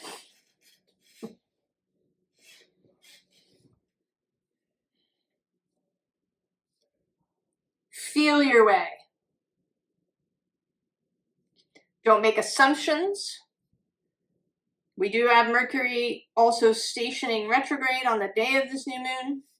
First, what happens first? Here on the east coast of the US, he stations retrograde about 1:30 in the afternoon. And then the full moon is just before 8 p.m. in the evening. And then the next day, I think also around midday, Jupiter moves into Leo.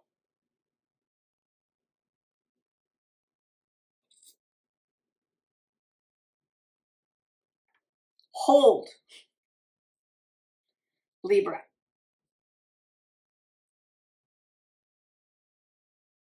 Hold for production. This is actually, the 2 of Pentacles is related to the decan, where this full moon happens at about 8 degrees, first decan of Capricorn.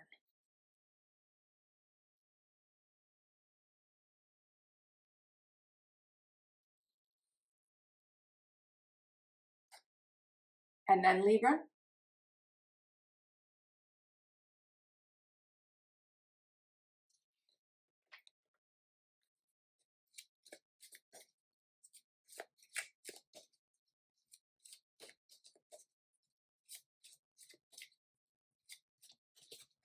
Hold for the magic.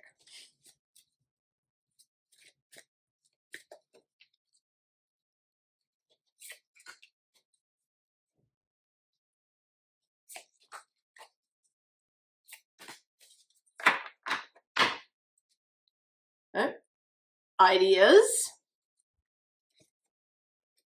Cycles on the underside.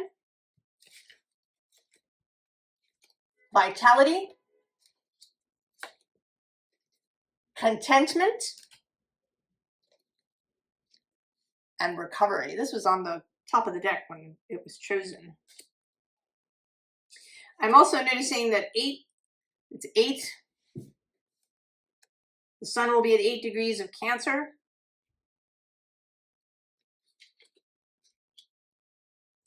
Right? This recovery. This rising. Right? This feels related.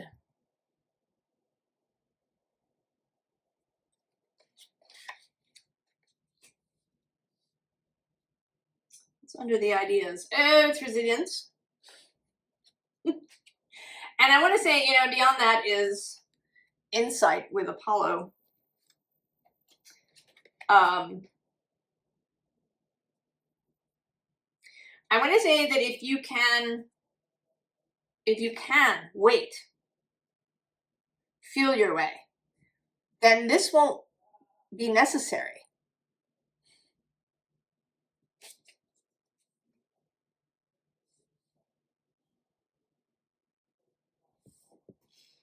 Right? You can be here.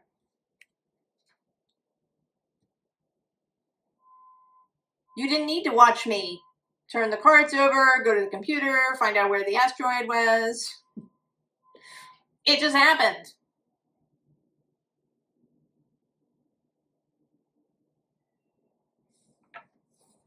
Allow it, Libra.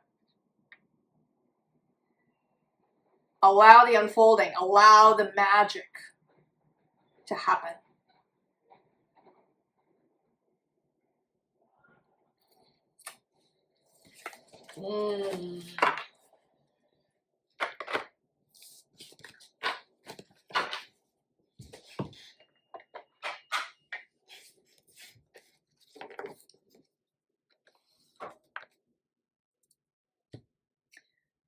Scorpio. Anything you want, Scorpio. Freedom on the bottom as we start the shuffle.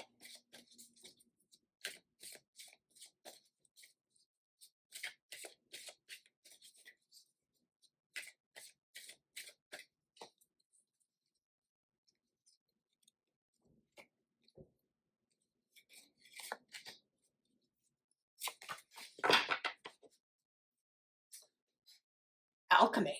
13. That's a very Scorpio card. Faith and trust. Not so much, yeah? A little trickier. Compassion. Trust yourself. And self-love. Scorpio. Well, this moon is sextile. Sextiles are real working relationships, earth and water. I noticed in the Libra reading, and I'm seeing it here now, we have this 8, and this moon happens at about 8 degrees.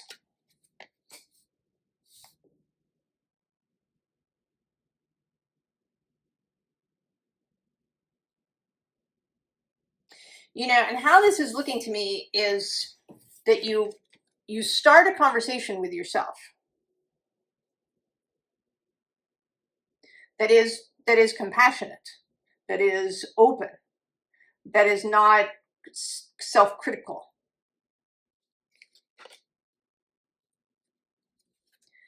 You have this conversation about how you can trust yourself. What does it mean?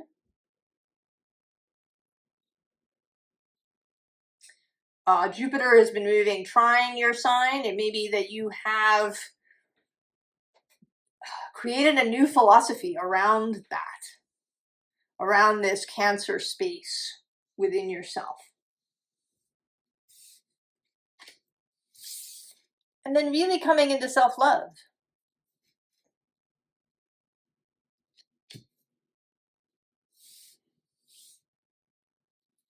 Right, the alchemy. Oh, below that is living your potential. And there's the freedom card. We also have deep self-respect.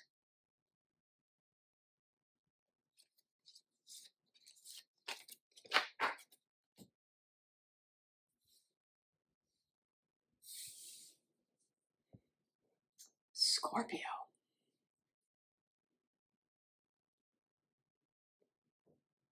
You and Virgo are having sort of deep experiences around this moon.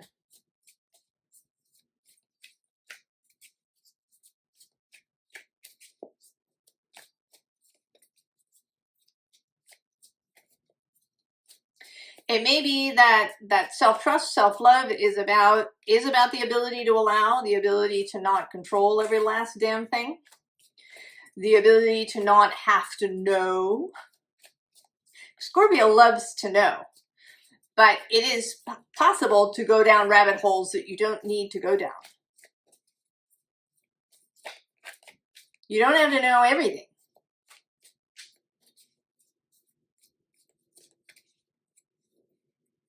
There may even be things that you cannot know as a human being.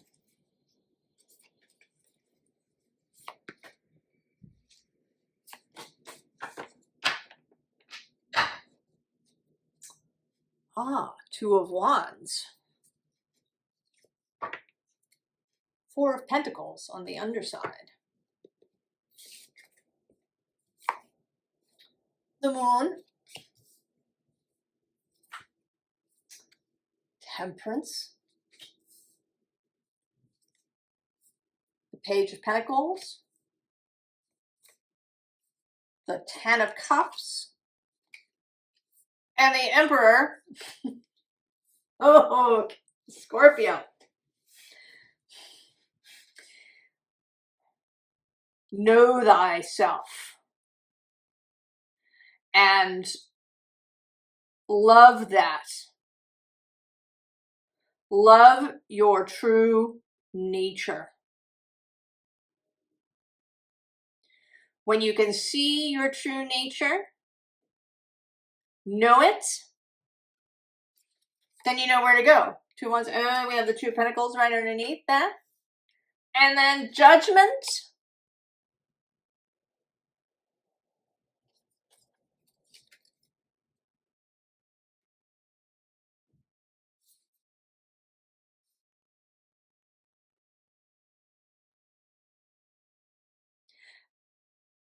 probably you have been in this process.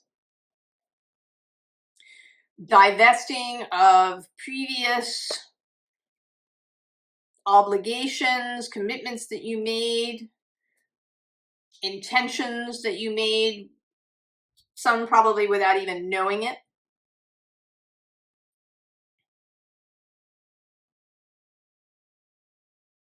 All that stuff that we carry around from when we're small, that you have been divesting yourself of that. And learning who it is that you are and how it is that you want to move through your life. That you don't have to be somebody that you turned yourself into in order to survive.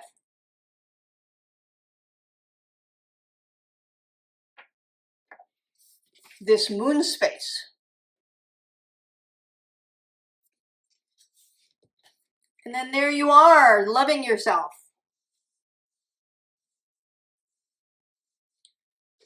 And allowing your true nature to arise. And then you know what you really want. I think our compasses, our deciding faculties get really confused. You know, if you've been struggling to be, you know, I don't know, super organized and detail oriented and productive, and that isn't you, then everything is going to be like 8 times as hard.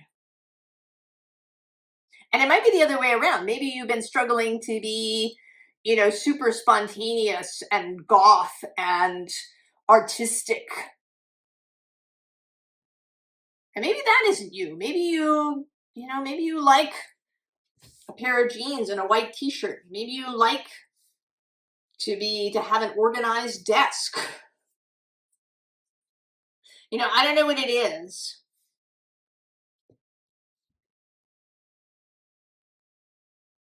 Whatever you've been struggling to be, that you've been divesting yourself of, finding your true nature, this moon is a completion process for that. And once you know what that is, then you can know where to go. If you've been struggling, you know, where do I go? What do I do next? I don't know. That will become visible.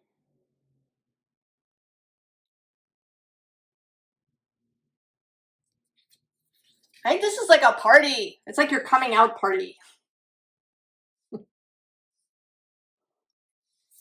Right? It's like, oh, that. Then we have the coming out party. And then we have personal power.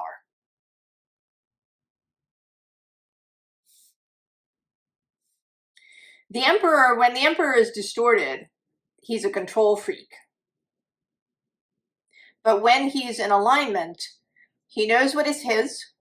He knows how to delegate. He knows what he wants. He's comfortable with delegating to the right people. He's comfortable with making decisions for himself. He's comfortable asking for help when he needs to. Or, you know, doing the thing alone when that's appropriate. The aligned Emperor does have self-love and self-compassion and self-trust.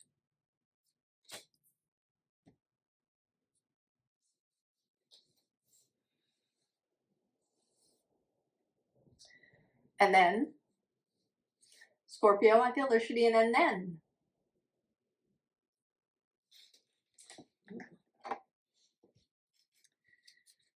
Archeon Tarot. It had the Knight of Cups on the bottom.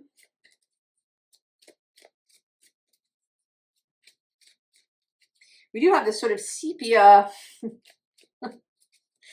gold dark tones happening here for you.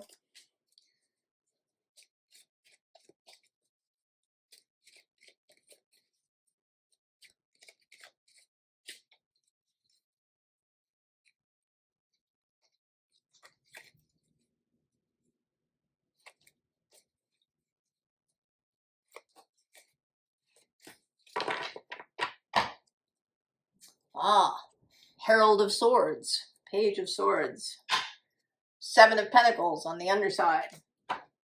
All those things that you've been doing. Nine of Swords.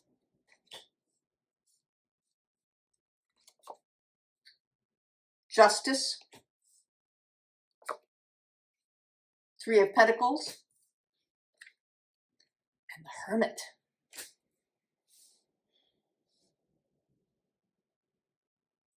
So it's coming into alignment.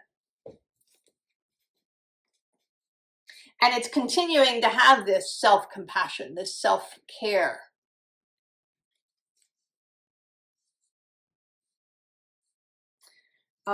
It's a kinder idea of justice.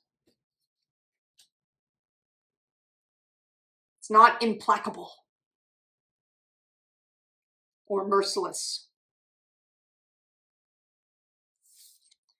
Three of Pentacles, the ability to move forward, to build, to partner, to create. And then the Hermit is that sense of comfort with self. That you're at home with yourself.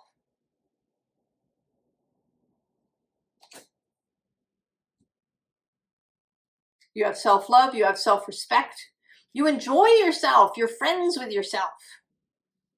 You'd like to go and have a drink with yourself.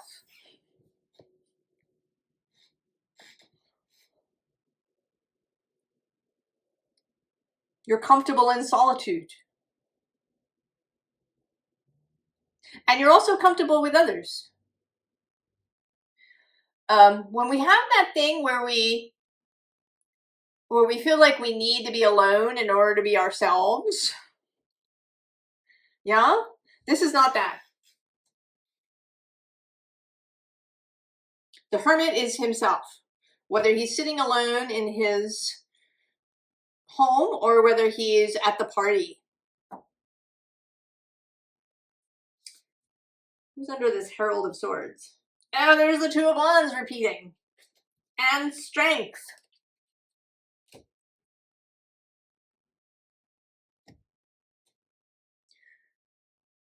Once you know, once you've discovered your true nature, accepted it,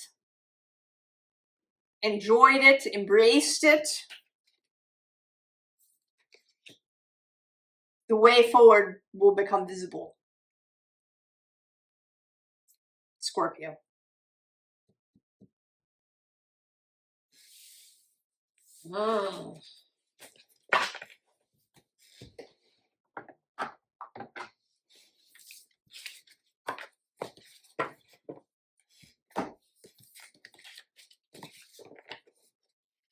All right. Sagittarius. Sagittarius.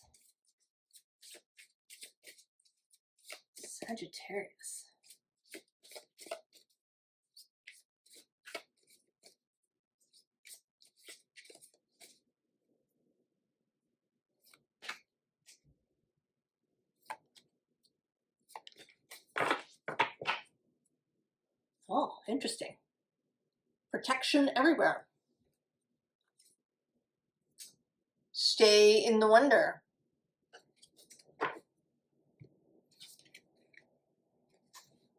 The pearl veil. Walk with grace. Remember that you are wild. You have a similar message to some of the other signs, which is don't act precipitously. Walk, don't run. Sagittarius. Walk, don't run.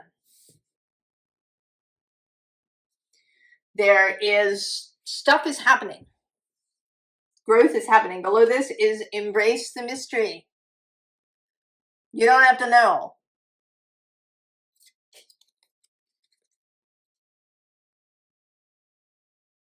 You can't know. You don't have infinite awareness as a human being. The pearl veil, this veil during this full moon.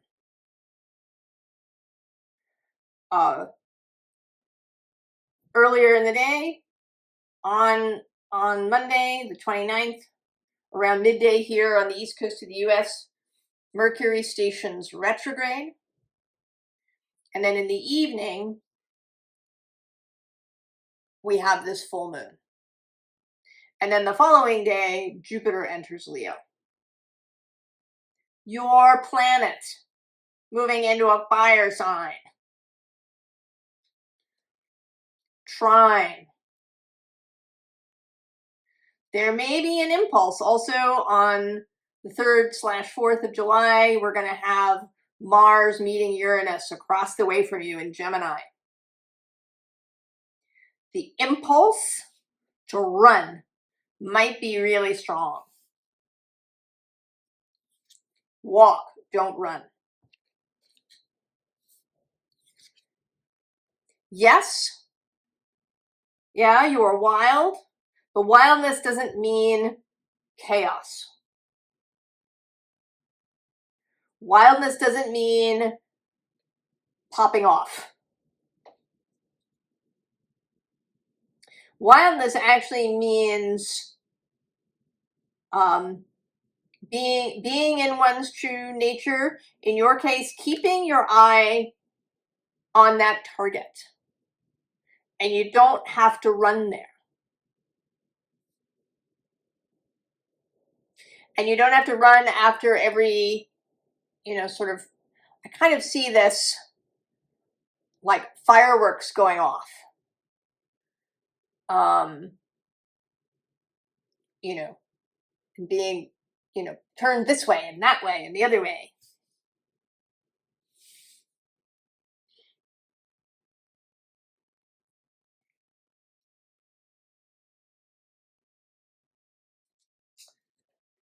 Intriguing.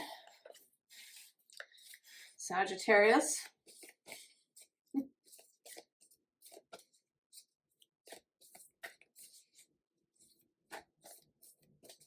So there's this veil, both of the moon itself.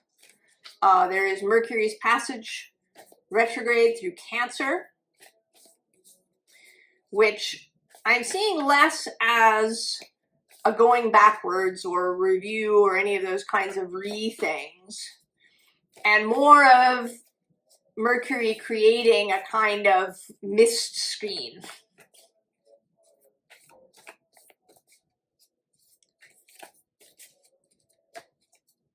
Right? The magician's misdirection while the amazing miracle happens over here.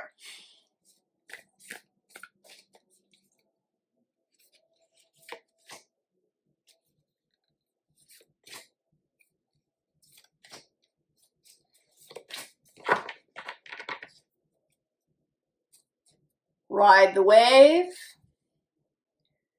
Life lessons and growth. You will get through this.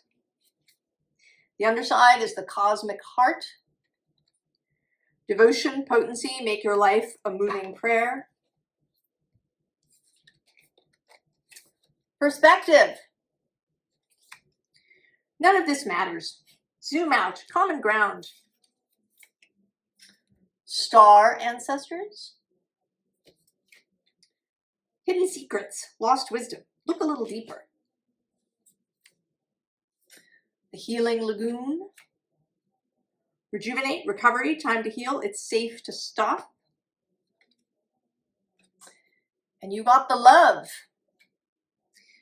Hadarian energy, codependency, boundaries. But mostly you got the love.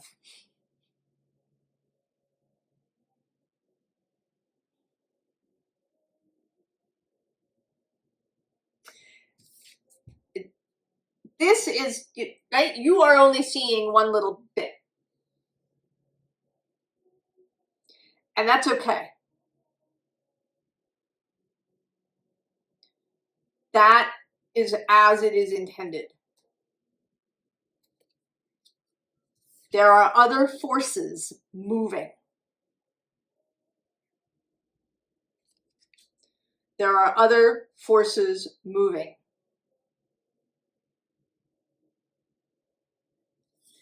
you can take this time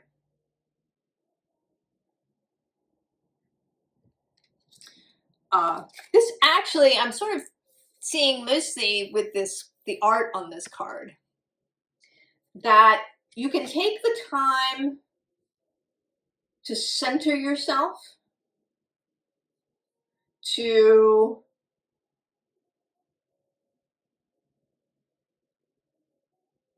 really feel your way, like which direction do you really want to face?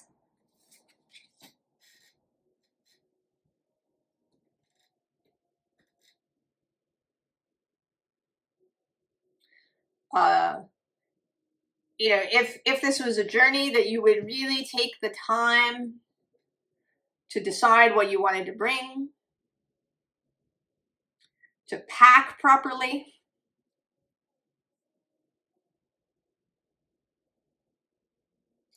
to check out a map even before you go anywhere.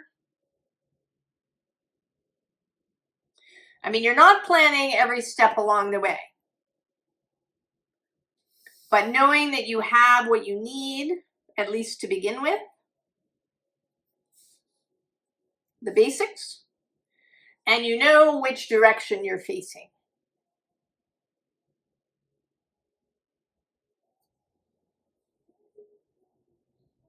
And that you know that you can walk, not run.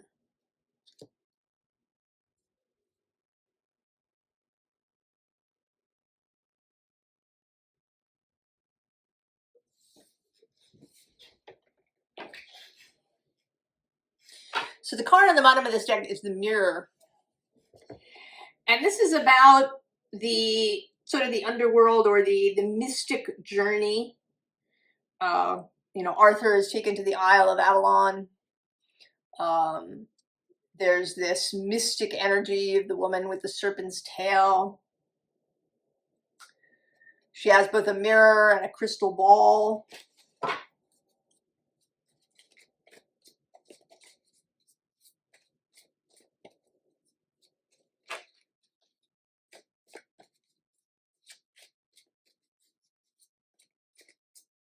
Take the time.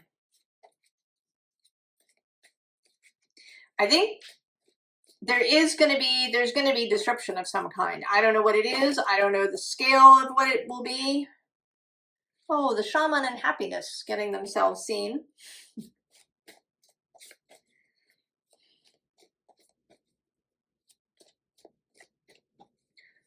You don't have to get mixed up in the chaos.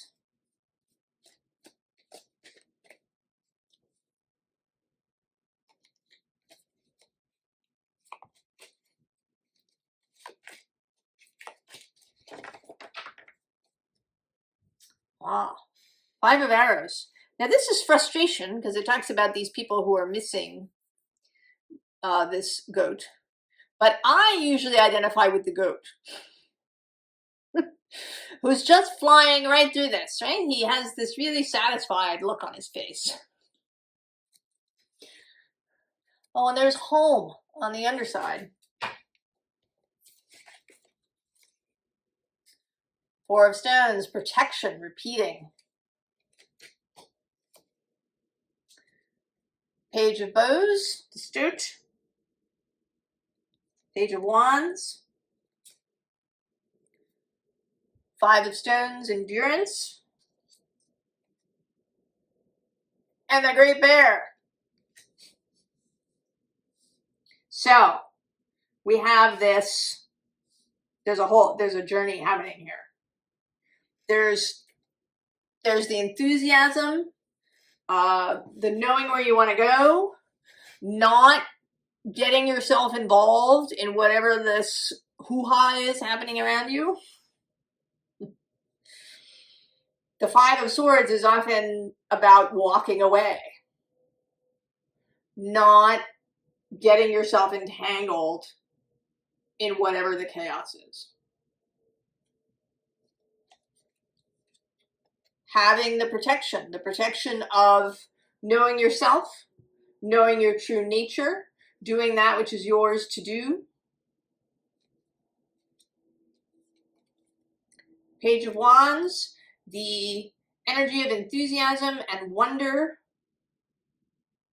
beginner's mind, the spark. And here I'm not seeing so much endurance as slow, right? Slow. Take it slow. You don't rush into the cave in the dark. You wait for the moment that it's right. And then you go in. You prepare. You pack, you have a good dinner, you get a good night's sleep. And then you go in.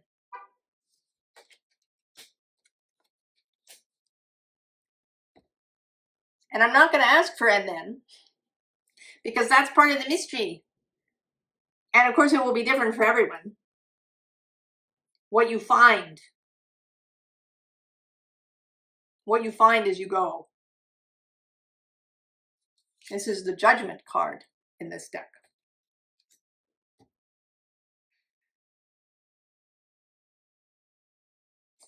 Sagittarius. Walk, don't run.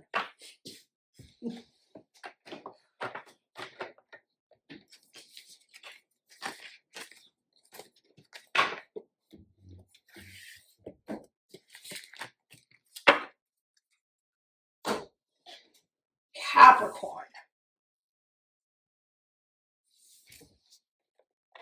Starting with the Queen of the Moon Oracle. And she's on the underside.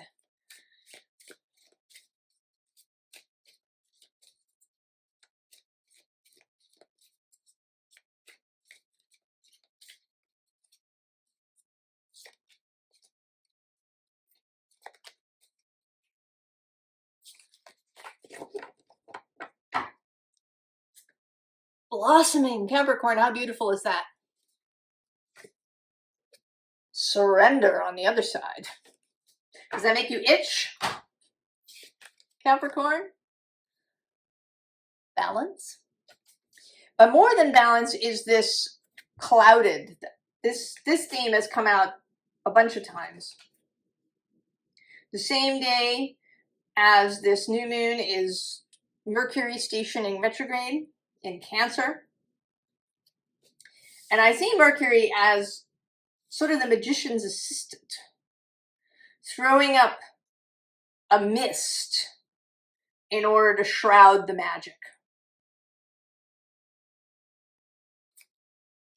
The void, dark moon, the waiting, and attraction, Capricorn. This moon is not about action. At least not out of the gate.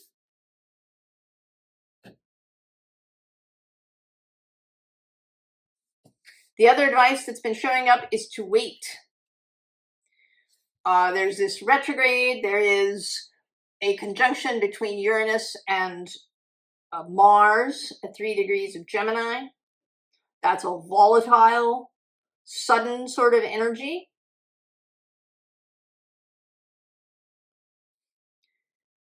It can be chaotic.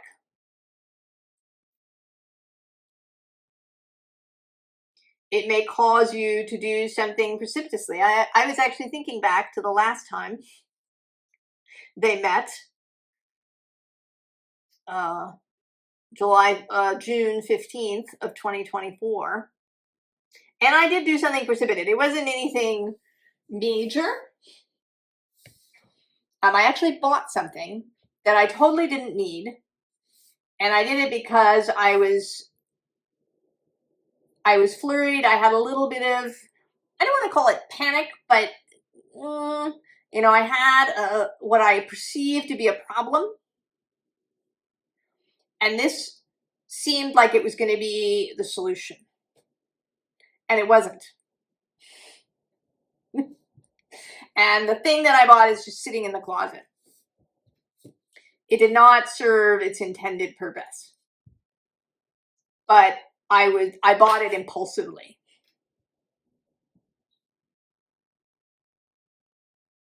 So it doesn't have to be some like major thing. But it might be, you know, kind of annoying. You do it and then you're like, oh, I really didn't need to do that. This, you know, now I got this thing and I don't know what to do with it. Wait.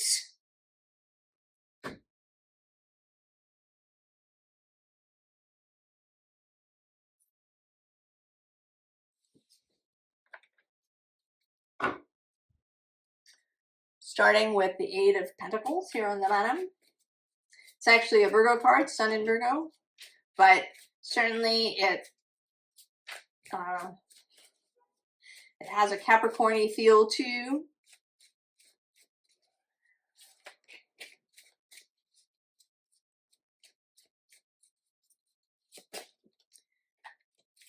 There may be, and especially, you know, Saturn's in Aries, he's your planet. That may increase the impulsivity that you feel.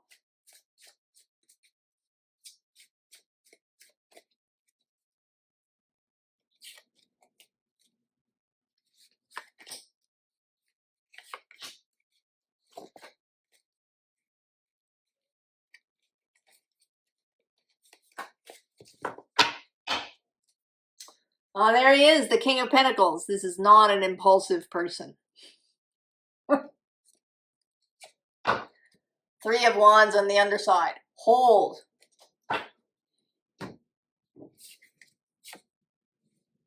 Ace of Pentacles.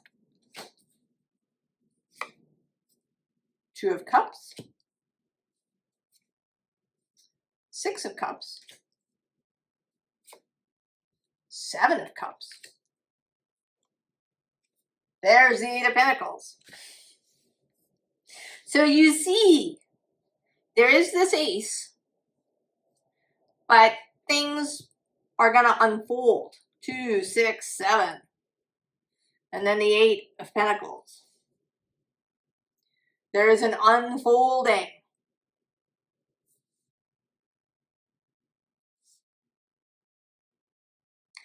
And I want to say that maybe, this is a little specific, but it may involve meeting somebody. And that might not be everyone. It may be not a person, but that you meet an idea.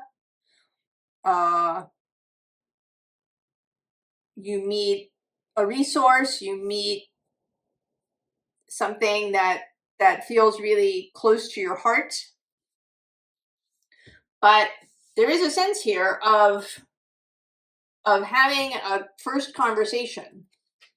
And then as a result of that, this person, one of you, comes back with a new cup.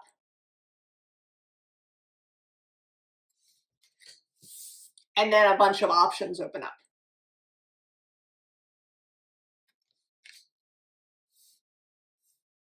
There's no fire here, though. Who's under the King of Pentacles? Oh, it's the Three of Pentacles. And then beyond that is the Fool and the Lovers. Oh, and the Empress.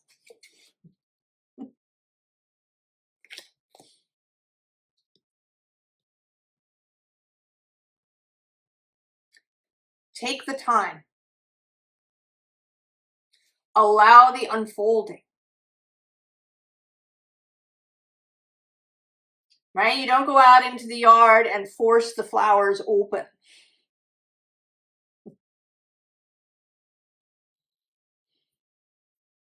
You don't stand there yelling at what you planted. Grow! Damn it. You don't try to break open the seeds to make the growth happen faster. Oh yeah, look at that. We have this pregnant thief right below.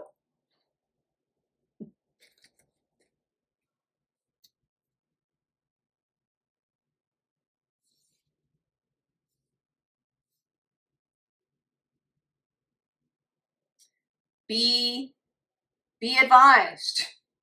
There may be some button pushing. There may be some serious impulsiveness. Although I think that you, Capricorn, have the least sense of that. And that makes sense. The moon is in your space. You are Capricorn. Although you are a cardinal sign, so you do enjoy going and starting, you're generally more circumspect about it than Aries. You like a good list, right? Having all the documents in order before going to the airport, right? I feel like I'm touching everything.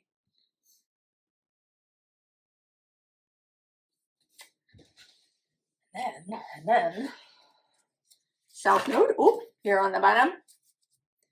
Vesta getting herself seen.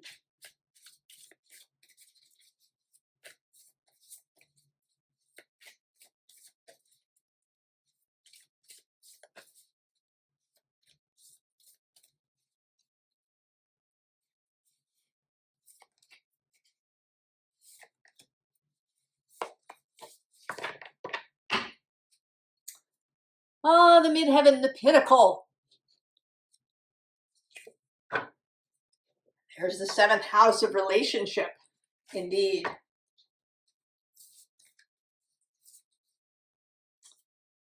Chiron, heel. He has moved into Taurus, now trining your sign. He's in a positive, free-flowing relationship with the nodes of the moon. Pluto, rebirth. And the trine sextile, symbiosis. So there is a touch here with that relationship, this symbiosis. What's under the pinnacle? Oh, the progressions of the journey. Also some exploration. And Ceres nurturing.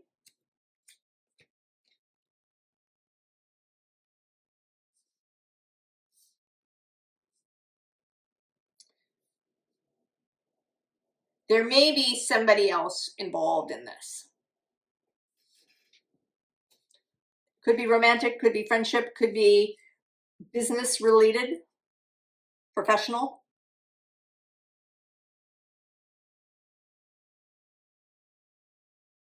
But also maybe something, a resource, an idea, a way of doing things. That is this trine sextile symbiosis energy.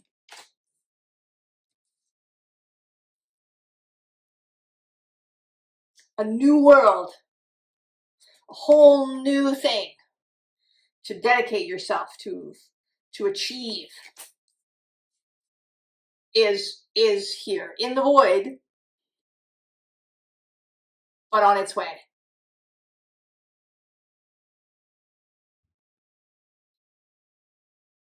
Just mindfulness during the volatility. Capricorn.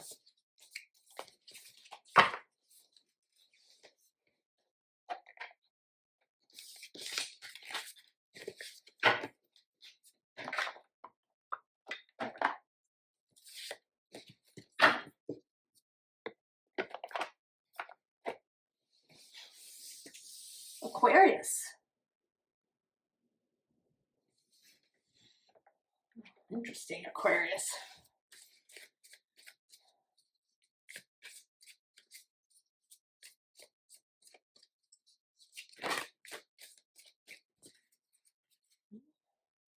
Some cards getting themselves seen. Justice, the Page of Swords.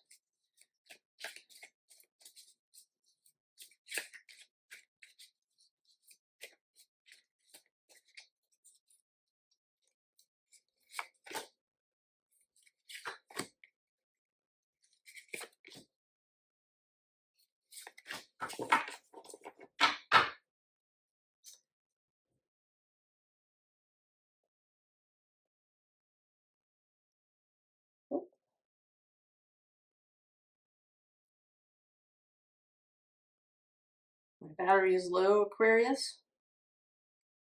7 of Swords there. King of Wands. Not surprised to see him. The Chariot. The Knight of Swords. And the Tower.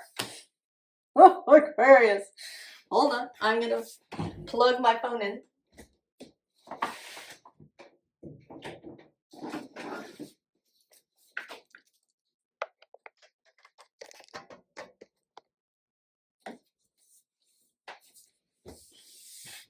You know, it's like you have all the characters here. All the dramatis personae. This is your card. The 5, 6, 7 of Swords are Aquarius cards. Then we have the King of Wands, Leo.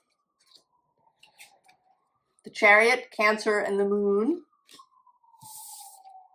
The Knight of Swords, Mercury, who's about to station retrograde in Cancer. He does it the same day as this full moon, a few hours before. And then the Tower. And there are sirens happening. There's been a car alarm that's gone off a number of times today. Mars and Uranus meet in Gemini, trine your sign.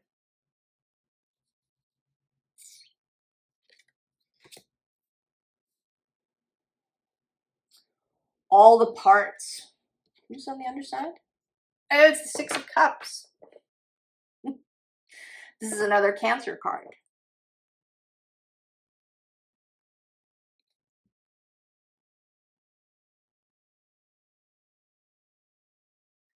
I'm sorry, not a Cancer card. It's a Scorpio card. I'm sorry, Scorpio. But it has Cancer-y feels. It is often the past and home related, childhood related.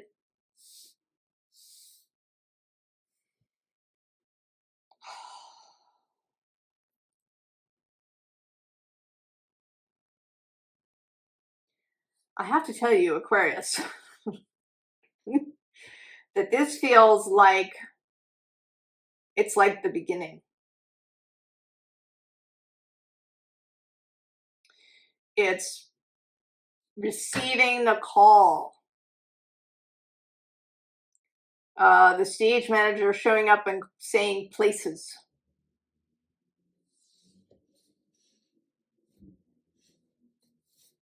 If you have been moving, running, below this is the 8 of Swords.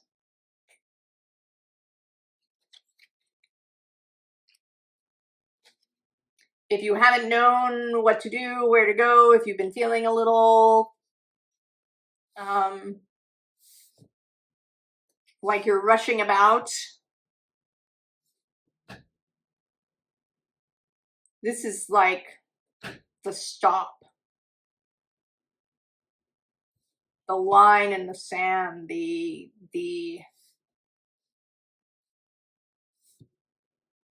moment of truth. The moment of truth, Aquarius. The moment of dedication. The moment of no turning back.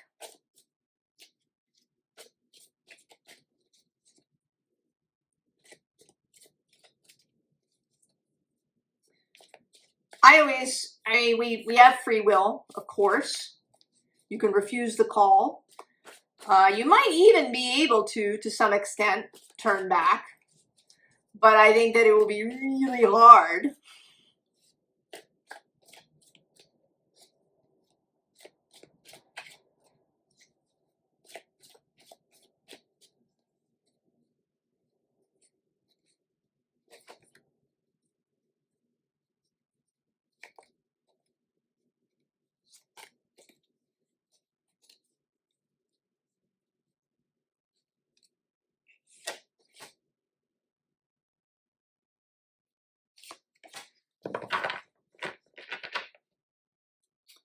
Oh yeah, there's the Nine of Wands. It's finished.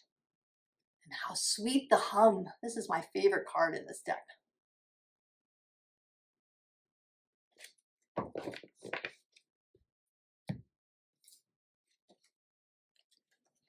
Ghost.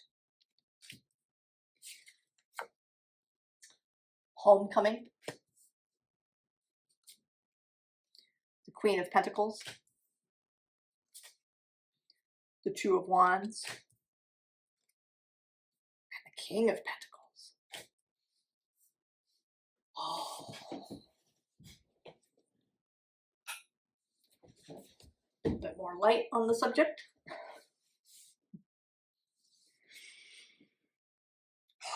Aquarius.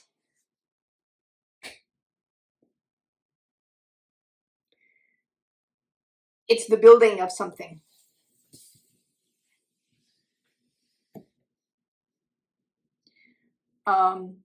It's breaking ground. It's setting the cornerstone.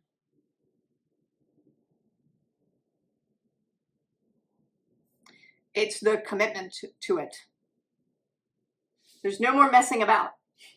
There's no more searching, no more learning, no more of any of it. The time is now.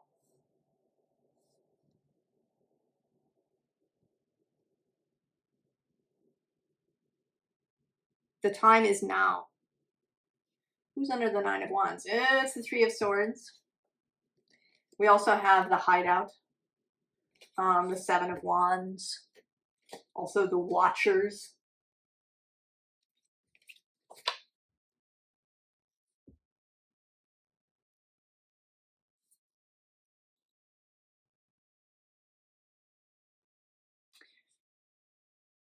You know, this is the Saturn aspect of yourself that lays the foundation. This tower has a double meaning. It is what comes down, but also what gets built.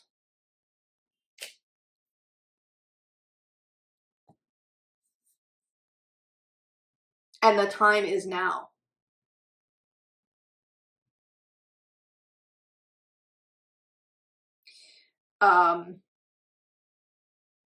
This is more, I think, about a mindset, somewhat, than it is about a specific action that you might need to take.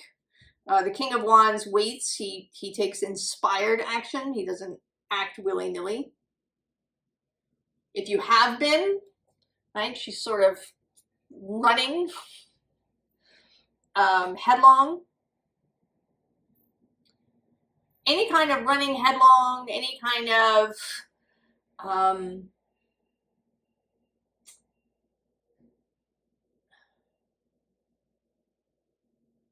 searching,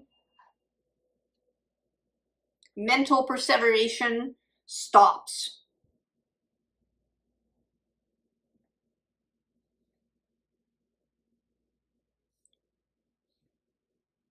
This is the commitment to what it is that you really want to see.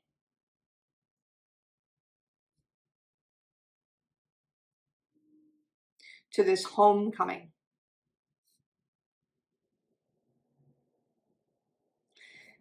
The vision that I have of, you know, this whole change and, you know, awakening and consciousness change and all of these things is a return to our full humanness.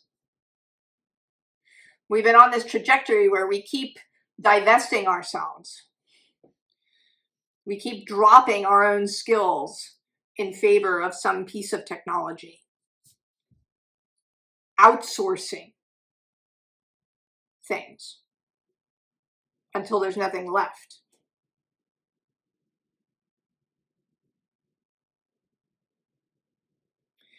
This is going to be reclaiming humanity, our skills. I watched this little video about Stonehenge and some discoveries they've been making. And some acoustician type people, engineers, got together and they made a model of Stonehenge. And it turns out that when it was all in place, that it created a kind of acoustical chamber. How cool is that?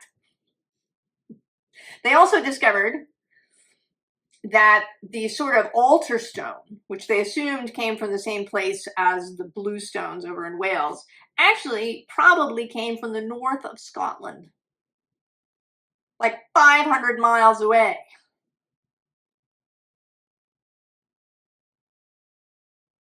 That this was a sophisticated, magical, even, they didn't use that word, I do, thing.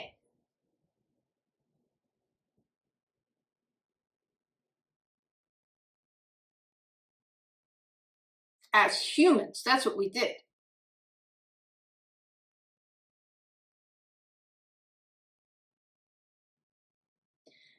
And I believe that we are returning to that.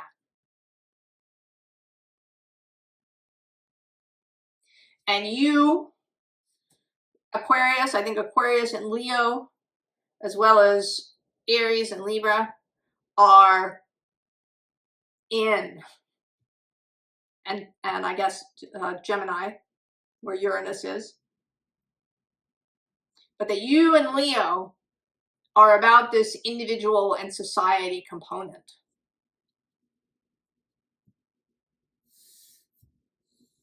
Laying the foundation. And the time is now.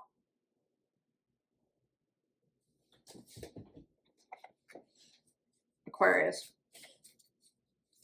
And I don't know, I don't know what it is for you to do. That is for you to figure out, to understand, to learn about yourself.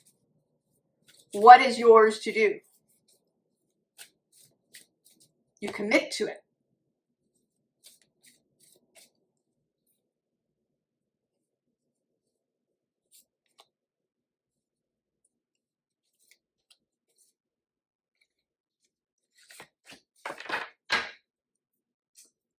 Body and soul coming back together. Roots of abundance on the underside. Exposed and revealed. Broken open. And a powerful move. This may be very vulnerable, Aquarius, because it may be that you reveal yourself.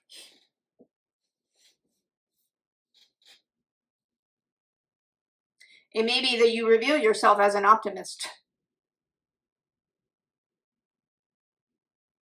as someone who is moving towards wonder, towards beauty, towards life, towards humanness.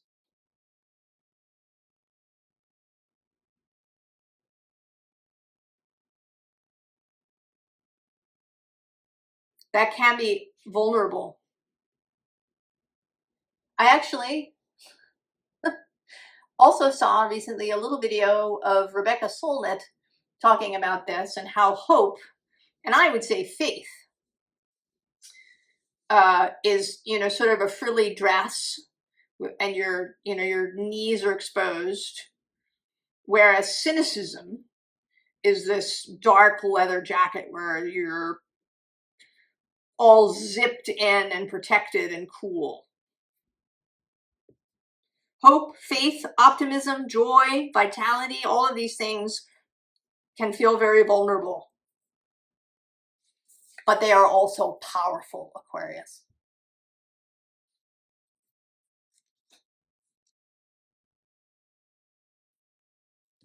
And the time is now.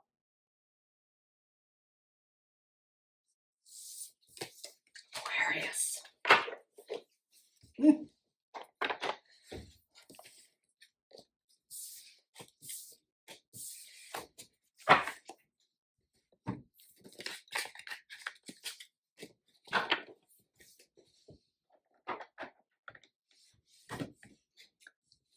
Pisces. Pisces.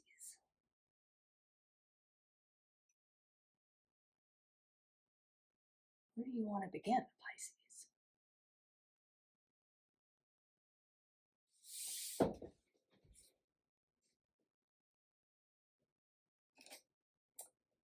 That's interesting. It's not a deck I use very often, but it is the Trust Your Vibes deck.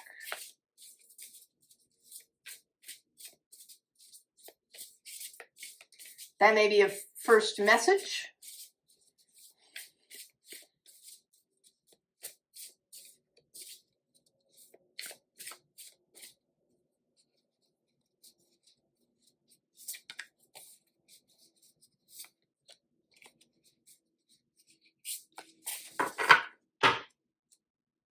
Oh, pay attention. Connect with your divine teachers on the underside. Get grounded. Take it easy. And let your higher self lead. Well, Pisces. Advice out of the gate. Not surprising, really. There is the possibility or even probability of disruption, chaos.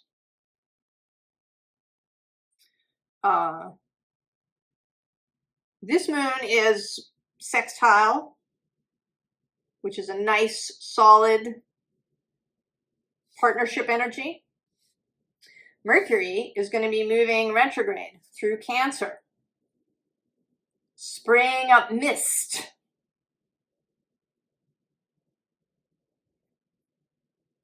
And Uranus and Mars meet in Gemini on July 3rd, 4th, squaring Pisces.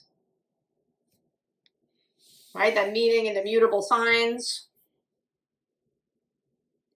There's been a lot of advice through the readings of waiting, walking, not running, preparing, taking your time, allowing the chaos to settle before acting. And you have this in spades. I think this is not a moon of you doing anything. Well, there's work together under the pay attention and also do what you love.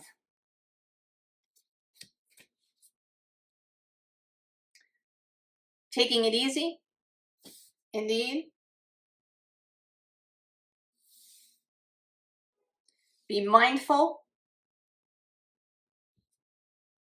If you have impulses to do something suddenly, really examine them before you act. Do I really need to do that? Do I really need to buy that? Do I really need to say that? Do I really need to send that email?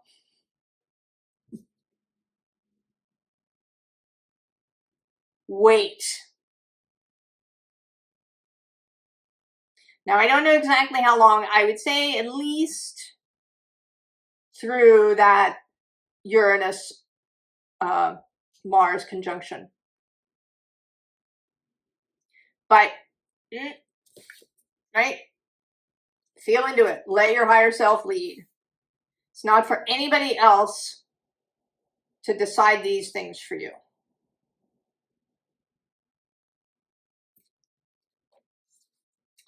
High Priestess on the bottom of this deck.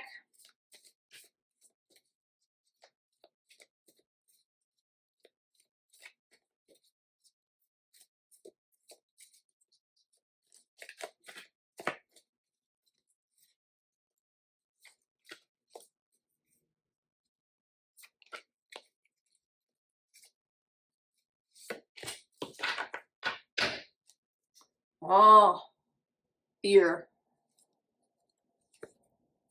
Birth, rebirth on the underside. Restriction. Disruption. And the Grail Knight. Oh, Pisces. This is not your fear. This is the ambient fear.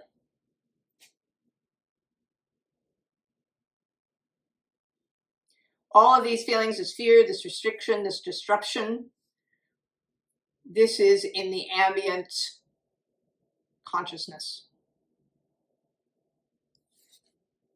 And then this is you.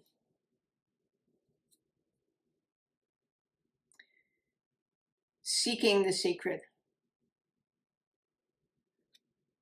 The devotion to your connection with the divine and with your own soul.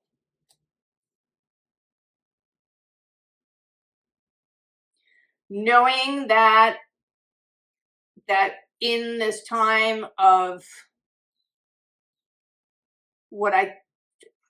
of radical, is that the word I want? Change. That these things are going to happen. There's going to be fear. There's going to be people who are restricted or who want to make restrictions. There's going to be disruption.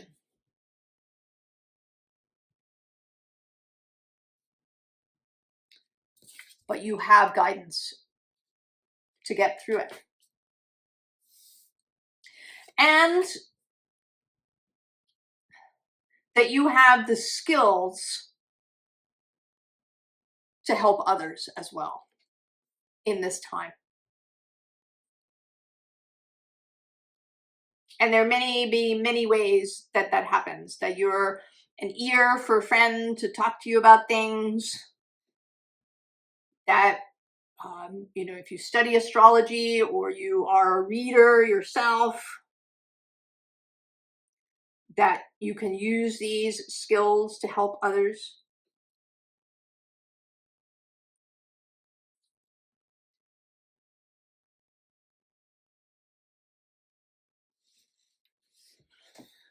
And then, I don't know if we're going to get it, and then the moon is on the, I'm here.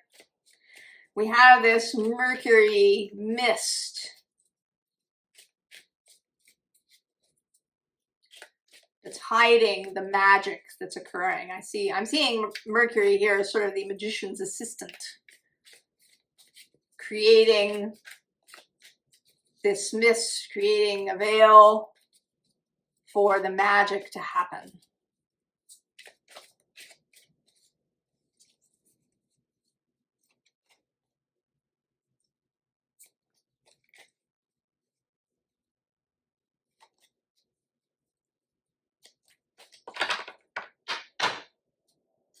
Oh yeah, there it is, the Wheel of Fortune. There you are, Prince of Cups on the underside. Nine of Swords, there's that fear. The Prince of Sacred Circles, the groundedness. The Tower. And Judgment. Oh, Pisces. Hold.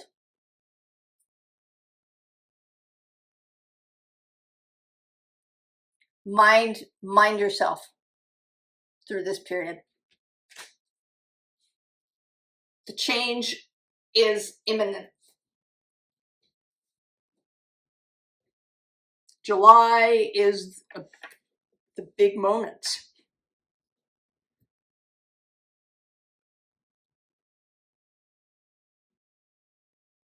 There's the opposition of Jupiter and Pluto. There's an alignment of Pluto, Neptune, Uranus, and Jupiter. And on the 19th, also the moon, all at 4 degrees, forming 5 points of a 6-pointed star.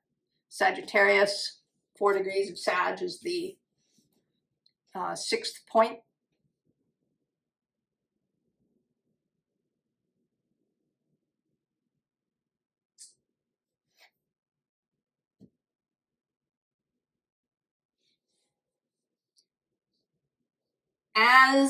As the one you've had Neptune floating around in your waters for 14 years before this year. You have the sea legs. You have the skills. You have the vision.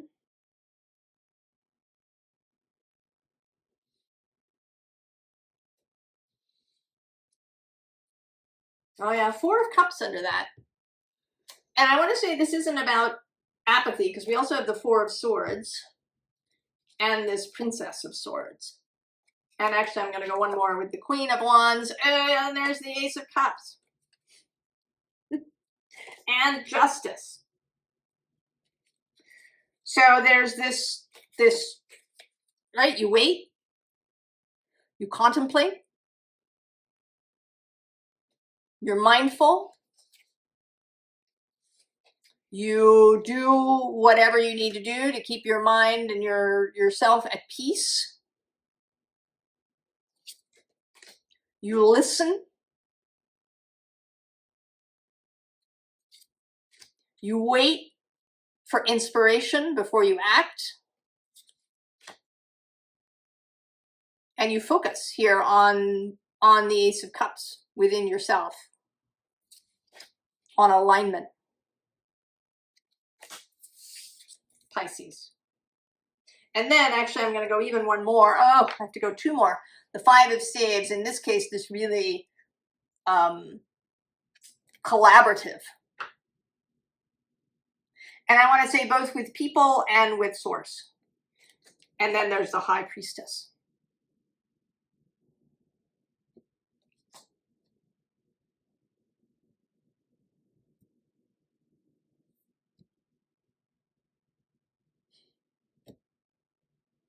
The time is, we're here.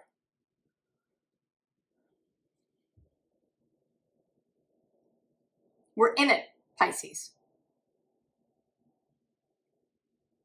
It's not about, you know, exactly what's going to happen. It's about how you be in the moment.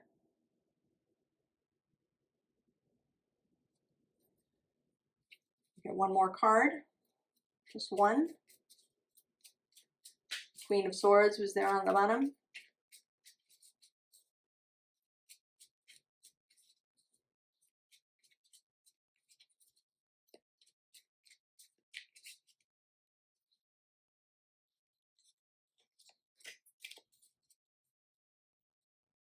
Oh, there's the Hermit.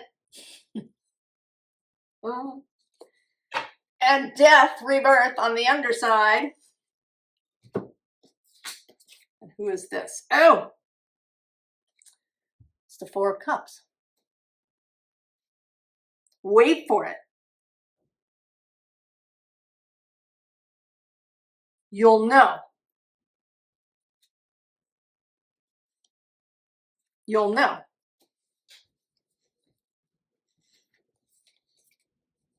Pisces.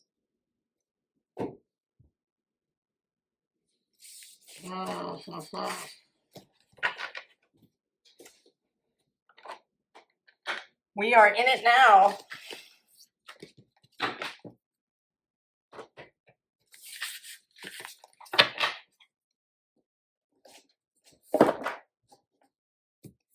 Okay, collective.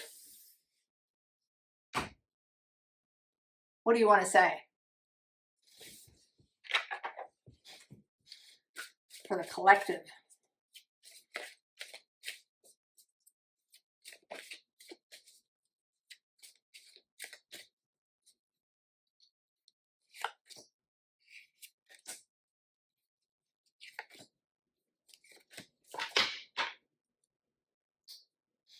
Illumination. That's very cool. Soulmates on the underside. Now, interestingly, I'm not going to turn those over. I'm going to continue.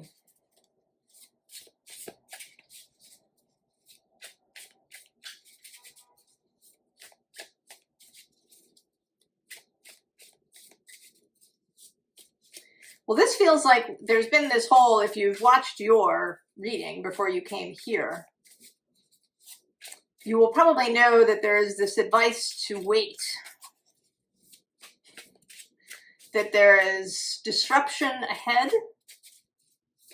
to be mindful, to act on intuitive inspiration, not on panicked or anxious impulse or because somebody tells you to.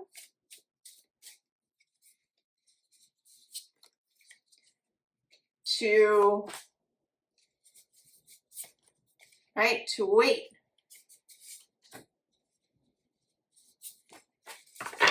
For the full unfolding. 3 of Pentacles.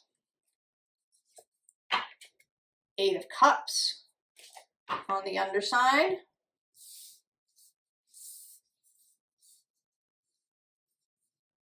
Anything else?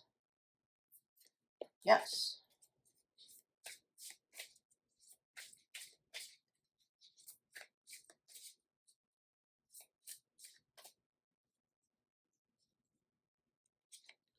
Just done. The Enchanted Forest and the Mirror.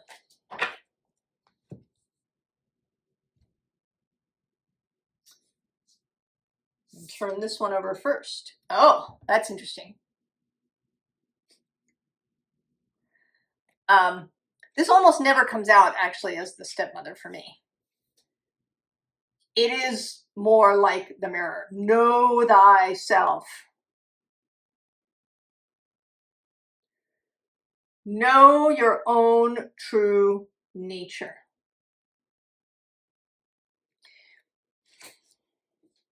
There is an idea, we love it, that you can, right? You can be anything you want. You can do anything in your life. And in one way, yes. But in another way, you have a nature. I mean, essentially, your true self doesn't want to do just anything. It has an idea. I mean, it may be that you do a number of different things through your life, that you have a bunch of different professions, that you live in a bunch of different places, but that all these things honor this true nature.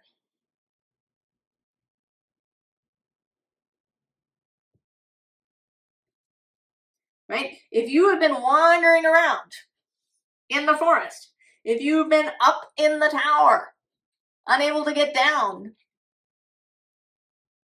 I mean, in this sense, Rapunzel's true nature was that she had this hair.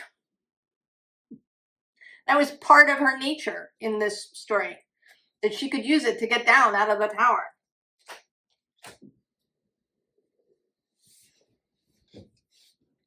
And now back to the top. Believe in magic. Foundation. Wisdom. And harmony.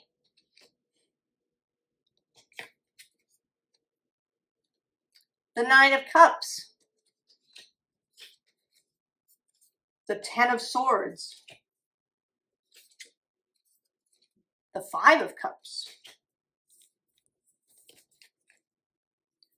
The Hanged Bear.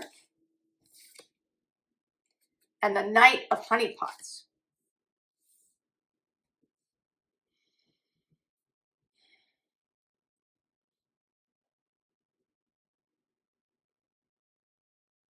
Actually, we're going to sort of continue down from the bottom.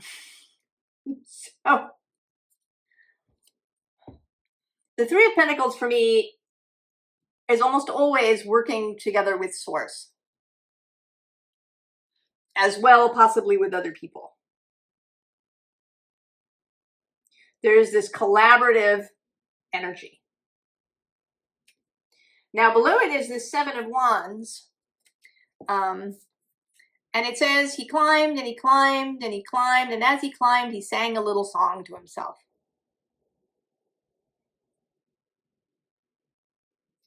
That's the energy.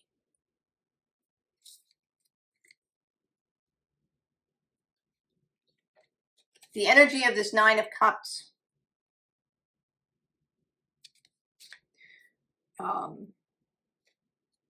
allowing something to die that needs to die, allowing the Ten of Swords to happen. And knowing that, right, you haven't been pierced by it.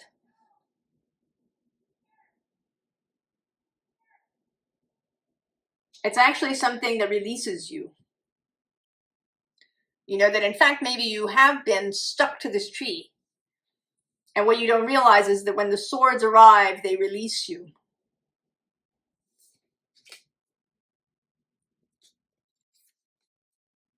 You know, that maybe you've been in this place where you just haven't known. You've been guzzling varieties of things.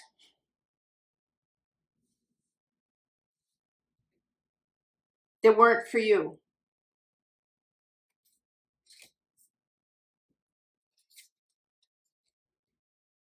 But now you know.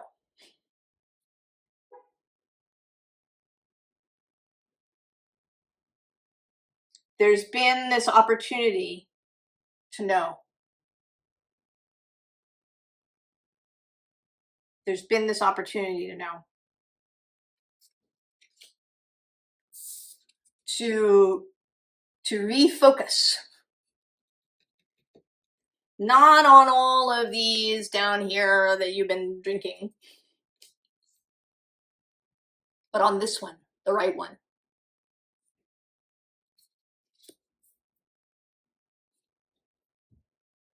And it's there that illumination happens. And also actually this hibiscus, which is about beauty. Knowing your own beauty, seeing your and other people's beauty. We also have blessings.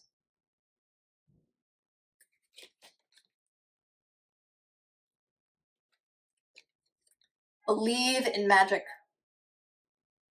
The universe is moving. You know, we have kind of a deist perspective. So the deist idea is that God created everything and then just stepped back and doesn't and will never participate.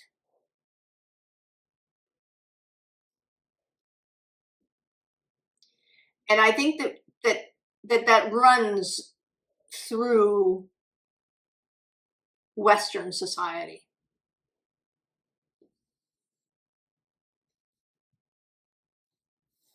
That even if you were raised with prayer, you know, even this idea of the law of attraction, that, you know, essentially the universe is kind of mechanical. You just attract however you vibrate, and that's it, period.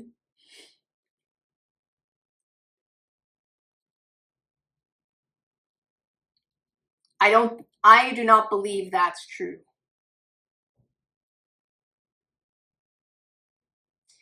I believe that source and energies and beings, nature herself, that all of this is active participation in the unfolding of everything.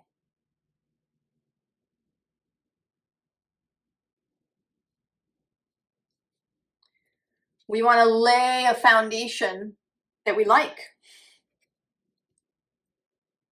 and that is solid. I think there is going to be a lot of this energy, impulsive energy.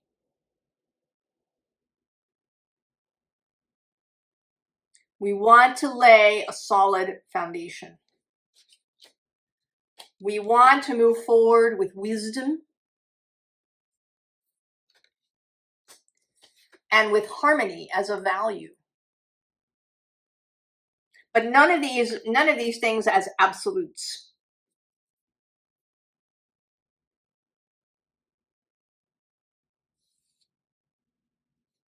This is not about absolutism, but about flow and beauty and the energy of love and life.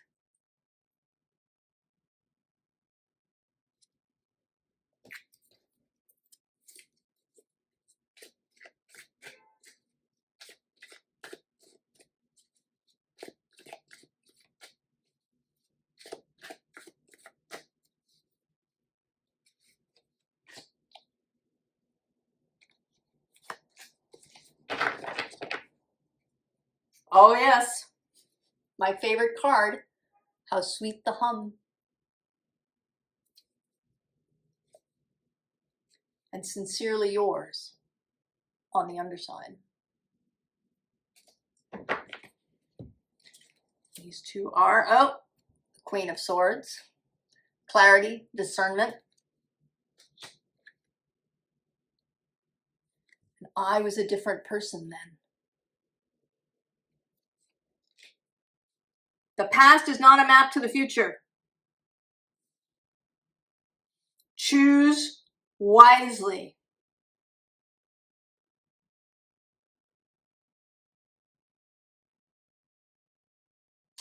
I wish you all, every one of you, all the very, very best.